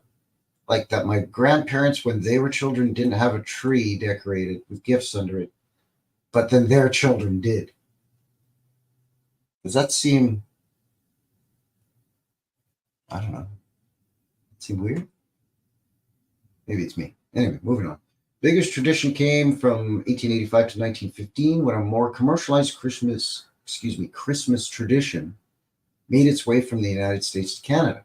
Stores in Montreal began advertising heavily, and the character of Santa Claus was introduced to children. Slowly, Santa Baby replaced Jesus as the distributor of toys for children. And Christmas dethroned New Year's Day as the favorite holiday. as more and more children received gifts on Christmas instead. New English, French, and American traditions found their way to Canada, such as Christmas stockings, Christmas cards, decorated Christmas trees, eating turkey, etc. Yeah, because Canadians never ate turkey until the Americans started doing it at Christmas. And then we're like, we got to copy them, eh? That looks pretty delicious there, bud. Maybe we can bake it in the oven, roast that turkey in the oven with a maple glaze there, eh? Like, get out of here with that. Never ate a turkey until, come on, man.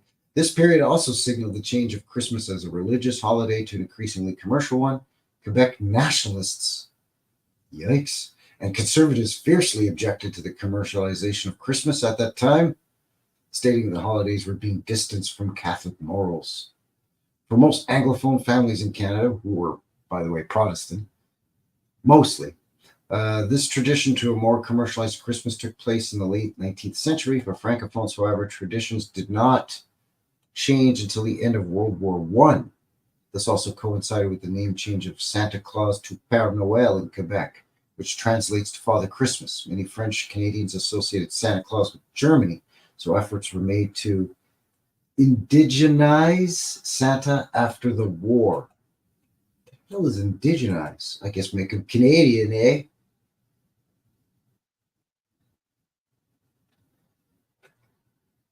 So distribution by Father Santa Claus, 1893 drawing, appearing in Le Monde Illustrated, World Illustrated.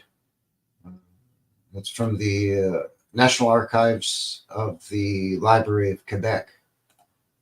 It's L'arbre de Noël. So the Christmas tree, a distribution made by Daddy Santa Claus.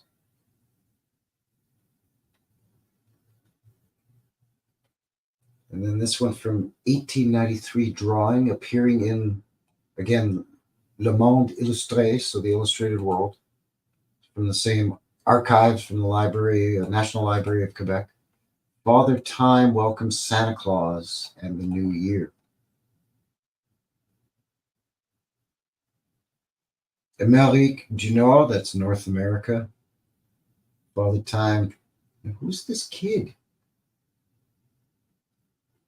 Father Time shaking hands with Santa Claus. That's weird. Children in Quebec and Acadia had a custom of leaving their shoes near the chimney for baby Jesus and later Santa to fill with toys. That's weird. Why do shoes have to do with baby Jesus? At least you'd think it would be sandals more than shoes, considering where Jesus supposedly was born. But anyway, moving on. In some Quebec families, children would attach stockings to the foot of their bed. There you go. This tradition ended in the 1930s when Christmas trees became prevalent and gifts were left under the tree. Really? No, man, that's not true. We did stockings. My whole family did stockings. Like my aunties and uncles with my cousins, my parents with us kids, my friends down the street, kids at school. I would say 95% of the kids had a stocking. A lot of them, their stocking, they could open Christmas Eve before they went to bed. And then when they got up in the morning, gifts under the tree. Whereas, as I mentioned with us kids in my parents' house, it was, you could have your stocking in the morning after you got up, and it kind of kept us busy because you're so excited. You just get up super early, right? And it would kind of keep us busy and placated for a while. So my parents didn't have to get up at 5 or 6 in the morning. What's this? Did you know, good people, the first Christmas carol penned in Canada was Jesus at Ahatonia, Jesus He is Born, written by the Jesuit missionary Jean de Brébeuf. Brébeuf. Boeuf is beef. Brébeuf. While he was living with the indigenous Hurons, First Nation Huron people, on the Georgian Bay in 1641. The beautiful version here is performed by yada, yada, yada. Okay, so yeah, if you're interested in that, and that link below, and then you can click on that. Images from Canadian Christmases past. see, compliments of the season. It's this one. Oh, that's the Bon Secours in Montreal. Ebenezer Scrooge or something, maybe. I don't know. Oh, there you go. An old train buried in the snow. Doesn't that just bring nice, warm holiday feelings to a guy? Oh, it's people are actually having to disembark the train because it can't get through the snow. This apparently was a common thing. Okay, you got to get out because we're stuck. Why not stay in the warm train? I don't know. Compliments of the season. There's your typical Canadian with his Hudson Bay coat on, the snowshoes. These guys are on their toboggan. Deer hunting in Canada. Don't shoot Santa's reindeer now in Canada. That's not good. This looks highly dangerous. This was like a video that I uploaded on Wednesday. This past week's midweek sneak peek vintage footage. The Quebec Winter Festival. You guys are crazy. Some ghostly spirits serving Santa Claus some hot chocolate or something. That's weird. The Christmas bells. Santa's been getting into the sauce again here by the looks of it. Looking a little pie-eyed.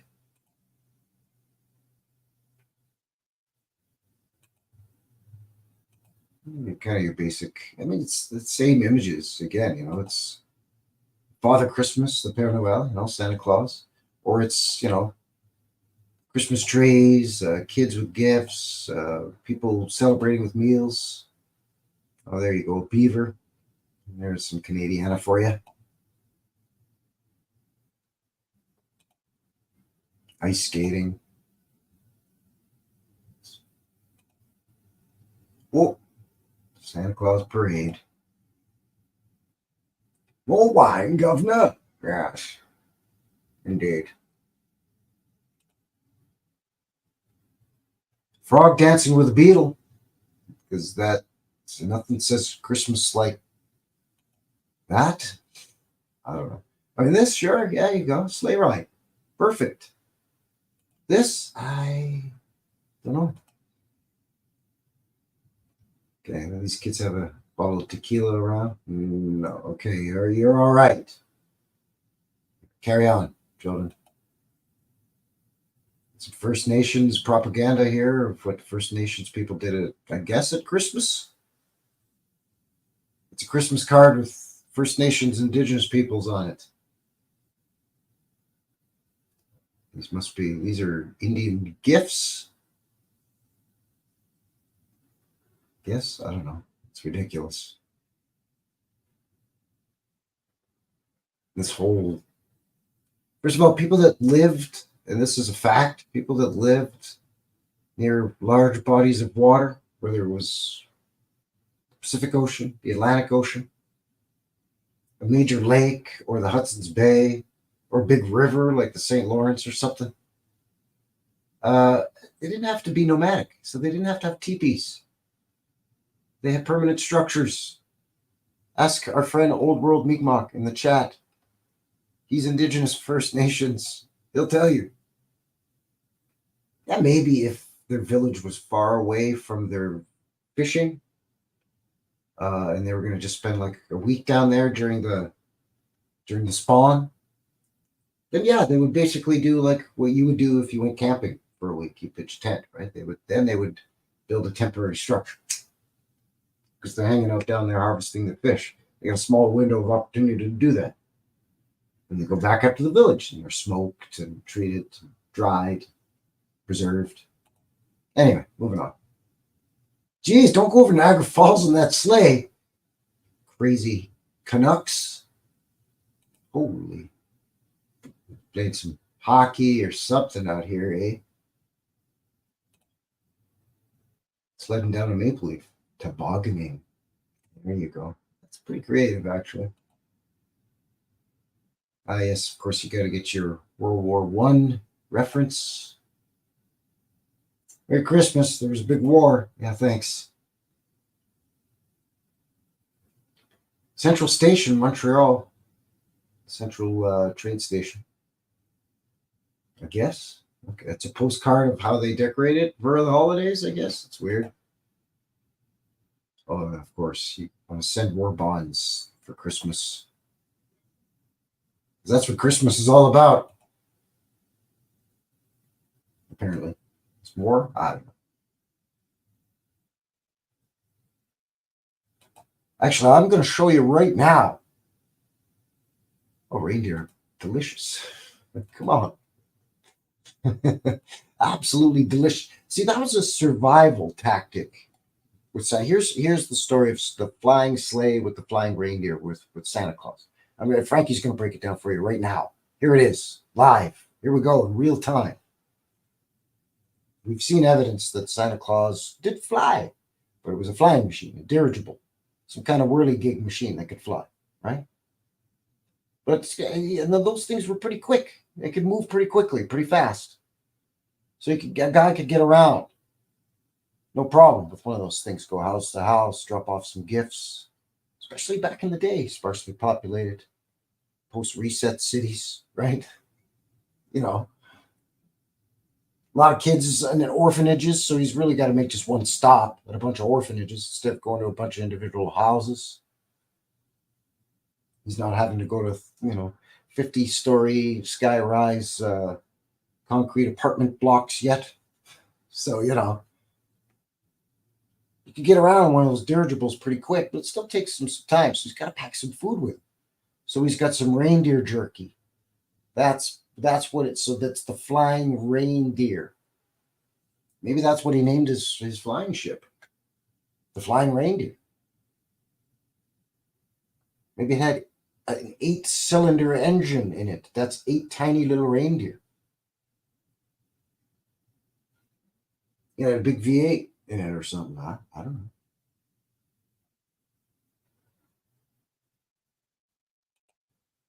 You heard it here first. Anyway. Oh, I hope clowns don't scare you. Maybe I should have given a warning ahead of time. That's spoiler alert. Clown coming. Creepy clown. Too late. Sorry. Shock of the old. 11 murderous and macabre Victorian Christmas cards. Say what? Say what in the what now? That's right.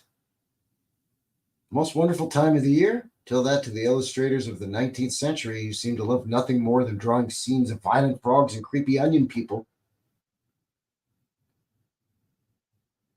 Come again? Violent frogs and creepy onion people. Christmas. That's Christmas.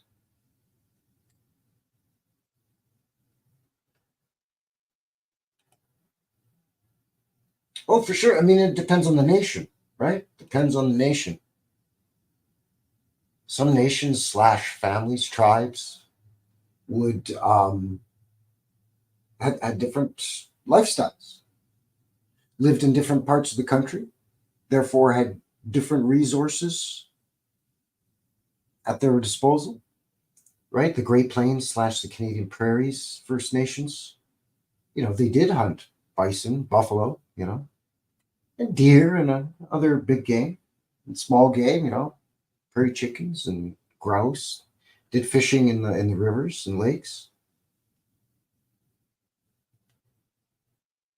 But if you're a West Coast First Nation where the climate is fairly steady, fairly consistent, and the Pacific Ocean's right there with all the fishing and the oysters and the clams and the sea life and the salmon with the spawning. I mean, you could get thousands of pounds of salmon with just a few guys and some nets, but they had sophisticated harvesting mechanical apparatus. East Coast too. Over in Nova Scotia and Dartmouth and, a lot of the East Coast nations.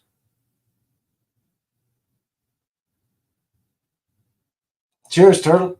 Turtle says, Merry Christmas all. Have a good night. Merry Christmas to you, Turtle. Cheers. So let's see what's going on here. Christmas cards are over. Whether it's climate anxiety or the cost of living crisis, horrible stamps with QR codes, or just the vibe of being off, no one seems to be bothered. Well, that's a pretty bummer opening to an article, but anyways, moving on. You'll soldier on here, people.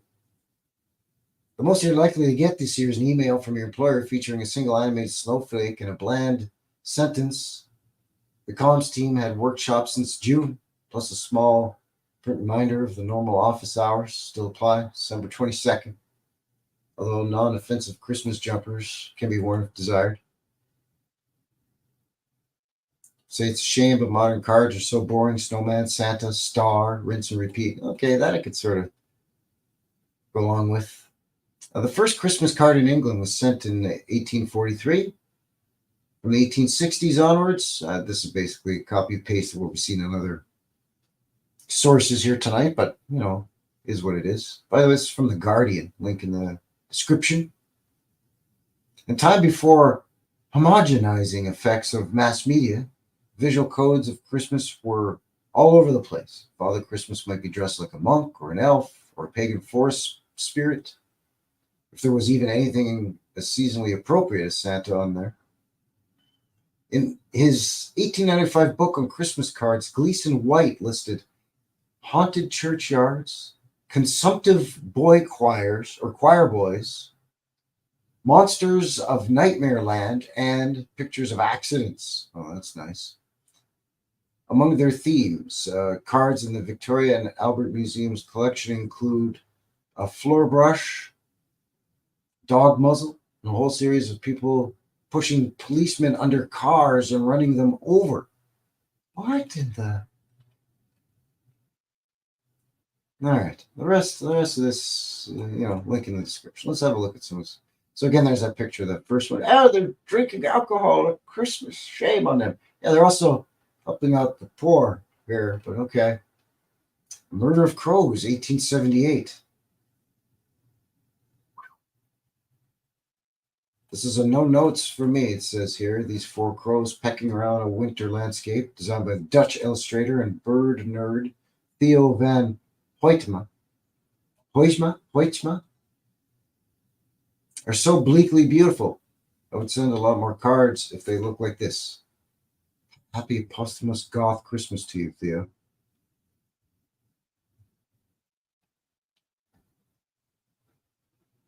Here's a mouse riding a lobster from 1880. Wow, that is just some of the weirdest things. And hanging on to some of its antennae or feelers.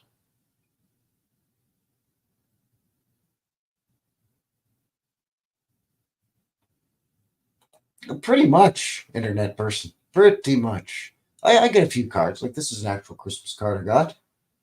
Here in the background. I get some from cousins, my sister and brother-in-law, and my nieces and aunties and uncles. And I still send, and my parents, of course. And I send Christmas cards. About a dozen. But these days, not as many people do anymore, that's for sure. Fatal frog mugging, 1880. This frog, a Merry Christmas to you. This frog still has a dagger sticking out of its abdomen or its chest. And this frog's making off with a bag of cash of 2,000, I guess. Wow. All right. Merry Christmas. More frogs here. Duck frog tug of war, date unknown. A long pole, a strong pole, and a pole all together. This duck is trying to eat this frog, and all these other frogs are like, "Oh, Lord, help me. Please, oh, please, Mr. Duckman, don't eat us." Wow. Deer hunting. Okay, we saw this. It's not that bad. I mean, the blood, I guess. I mean, I don't know. I grew up hunting. That was not such a big deal in my family. My uncles, my cousins, my male cousins, really. Seems to be more of a guy thing, at least in my family. But I mean, it's not as bad as a frog getting knifed. This one we've seen frog dancing with, a big pincher beetle and some kind of insect playing a tambourine. Stag beetle dance, 1900. Wow, man.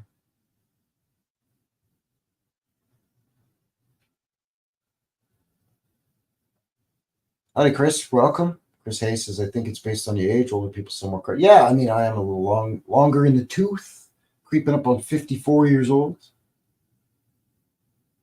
So, I mean, it definitely generational. You're going to get a lot more texts and emails. Merry Christmas. Actually, my eldest niece, who's in her late 20s, without getting too specific, she still sends a Christmas card. But my next oldest niece, who's 3 years younger, doesn't. She sends an email and then she sends me a text on Christmas, usually Christmas Day, but sometimes Christmas Eve. Then the younger ones, I mean, I see them at Christmas, but, I don't get it, cards. But it's my sister will send a card, from, her and my brother-in-law, and then she'll put the kids' names or whatever. But yeah, it's a generational thing for sure. And it's a family thing too, I mean, some families we're never like, Christmas cards? It's dumb.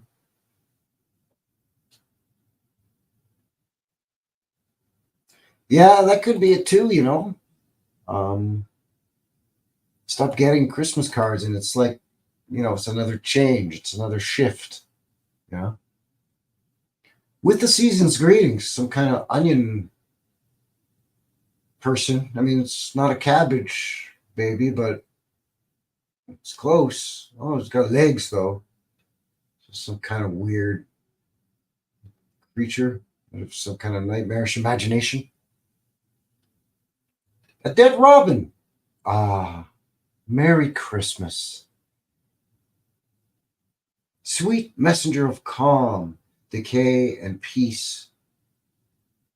Divine?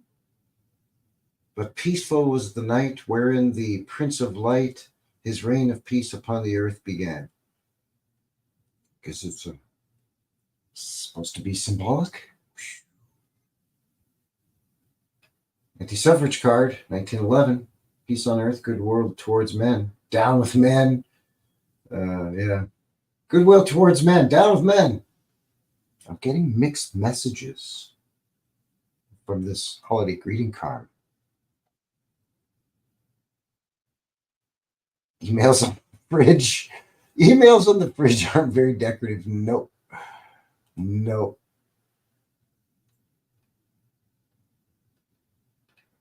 So there you go.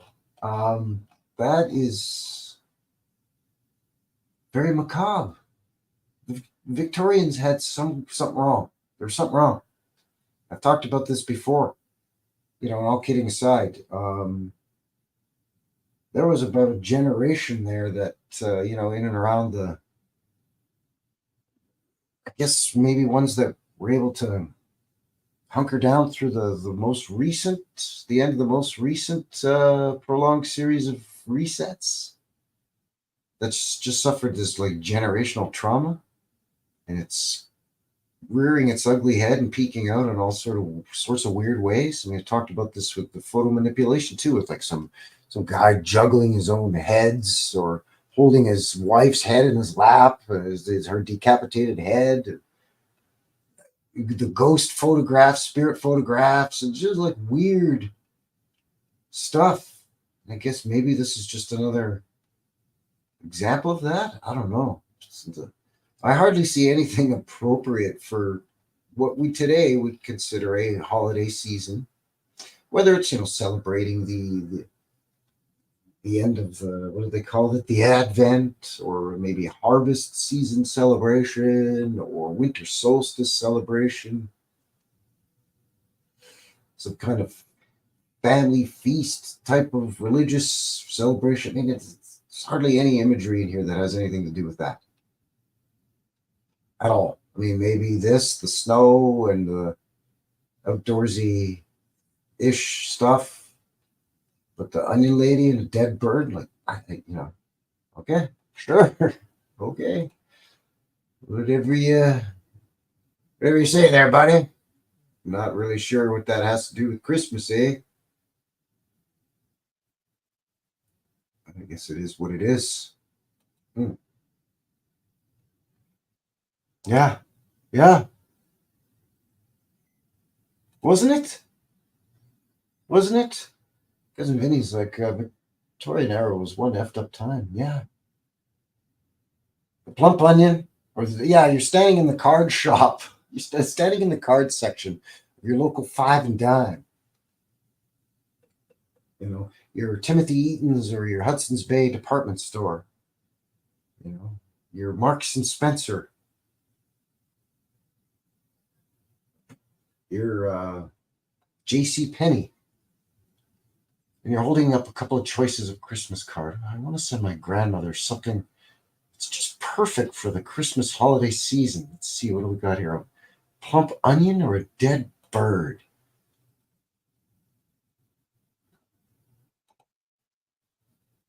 Yeah, the ones that managed to make it through the reset, the most recent reset, right? The ones that were my great granddaddy's daddy. The ones that were kids in the 1800s ish, give or take, depending kind of geographically, and of course the timeline's been fudged with. So again, grain of salt, some salt on it. Of course, this is all theory and conjecture on my part, but anyway, so there you go, some old-timey Canadian Christmas with some weirdo Victorian era and Edwardian era Christmas cards. Some were nice, some were weird. Even your standard run of the mill ones that were run hot off the presses, mass produced, were earlier on were weird, right? And they sort of started to streamline the process with the imagery. Started realizing that children toiling in outdoor labor was maybe not the most festive image to have a watercolor on a Christmas card. So they started putting elves and Christmas trees and people eating festive dinners. Makes sense. But then you got to throw in a mugged frog deleted with a dagger for some reason. Or some robin that kicked the bucket.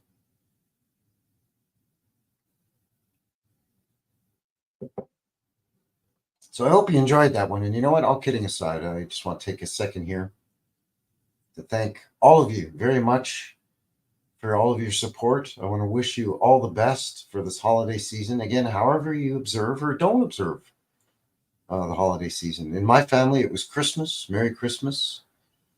And we knew people of different sects and religions and different practices that, back then in the 70s, if you said Merry Christmas to somebody and they happened to be Jewish or whatever, they didn't get all offended. They'd be like, hey, thank you. And, happy Hanukkah to you, my friend, and it was no big deal. If somebody was, I don't know, atheist, they didn't get all up in your grill about it. If you just said, oh, hey, have a Merry Christmas, just in passing or whatever, they didn't get all, I don't believe in religion and God. And, whoa, okay, soapbox. So then they try to get rid of Merry Christmas and they try to make it Happy Holiday Season's great, especially up here in Canada again, right? Because we got to be so politically correct because we don't want anybody to get an owies on their bums, right? We don't want anybody to get butt hurt up here. God forbid somebody get offended about something. Back in the day, man, even if people didn't celebrate Christmas, they'd be like, oh, thanks, you too, or happy holidays, or season's greetings. But today's like, vitriol in your face. just trying to wish you some well wishes during a jolly time of year. But okay, you know. So sincerely, thank you very much for all your support. I want to wish you all the best for the holidays. Merry Christmas to you. Thank you very much for again taking time out of your to kick off your weekend here. Take time out of your weekend to join me here for another live one. And as mentioned, a week from tonight, next Friday, will be my New Year live stream. And you know what? I think for the first time, I'm not even going to go with a theme or anything like that for the live stream. I think I'm going to do like a Q&A. Like we'll just talk in the chat, talk amongst each other in the box there. You know, all these knuckleheads, all of these knuckleheads over here. You know, the Frankie Finger folks over here. Just a Q&A maybe with Frankie Fingers. So, Tommy, where have you been, huh? I've been watching New West Reset. Huh? Oh, you know, it's New West Reset. It's this thing on YouTube. He goes around, he does his boots on the ground thing. He'll tell you. Say you care.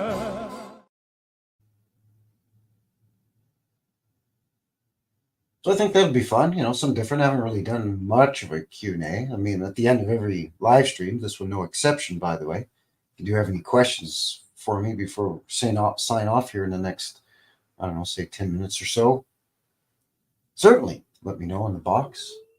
But yeah, I mean, it's, you know, it's going to be some new things coming up for the channel, one of which you've already had a little bit of a peek. I didn't even really say anything. Just tried to see if I could sneak it by you. But a couple of new things coming up for the channel. So we'll talk about that for the new year. Some very, very interesting projects that have been worked on very, very hard that I personally didn't really have much to do with. But that guy, Cousin Vinny right there, was very instrumental in. So we'll unveil that for the New Year's stream next Friday.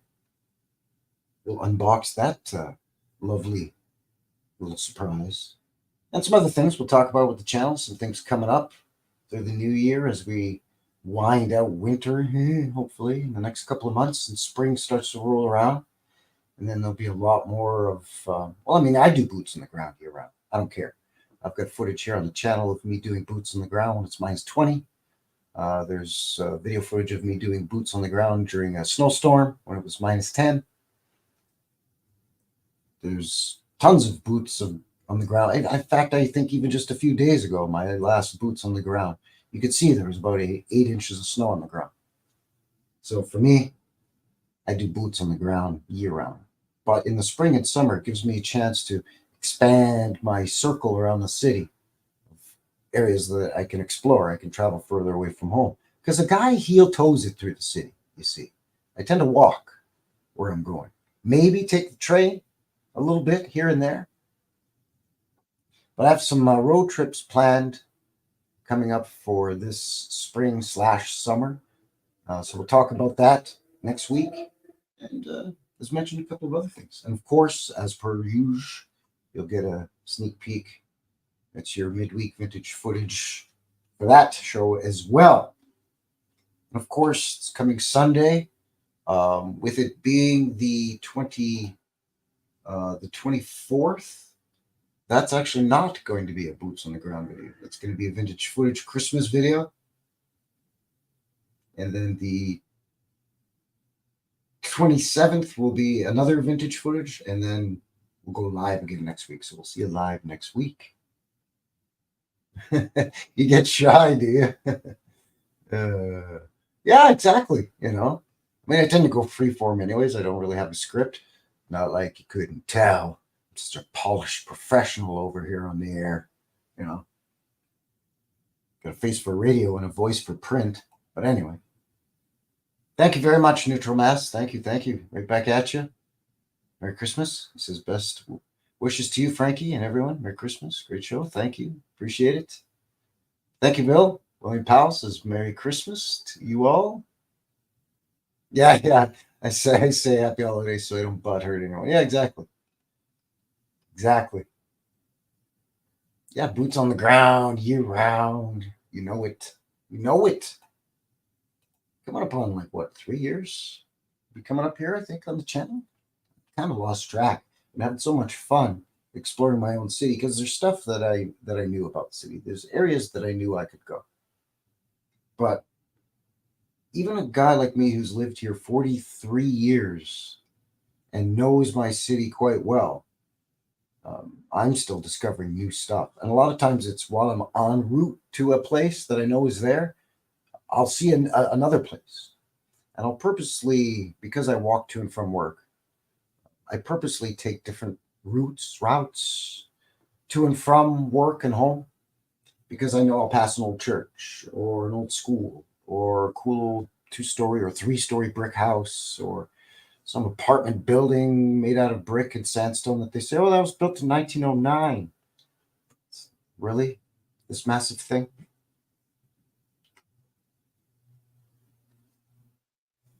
And I'm pretty lucky because the neighborhood I live in is an older historic neighborhood. So if it's really cold out, I can just go 3 blocks from my place and give you some boots on the ground.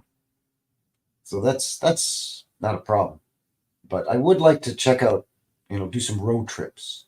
It's tough when a guy doesn't drive, but there's a lot of places that I can go to up in Edmonton that are really easy for even for a guy like me to get to.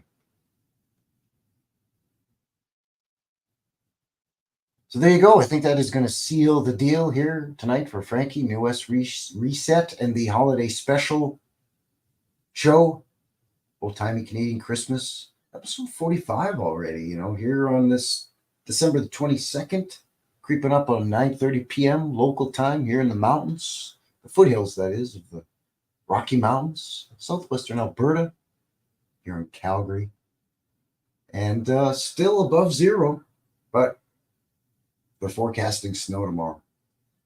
So, I'm dreaming of a white Christmas. As long as it's not minus 30, the dusting of snow will be just fine. So once again, thank you very much, everybody. Appreciate it as always. If you haven't already, give me one of these. Subscribe if you're new and you like this kind of weirdo shenanigans, because the strange stuff is a bottomless pit. So we're going to be having a lot of fun around here over the next while. So thanks again, everybody. Happy holidays to you. Merry Christmas. Appreciate all the support, and we'll see you live next week. And until then, take care of yourselves and have a good one. All right? Cheers, everyone. Thanks a lot. Good night. Merry Christmas.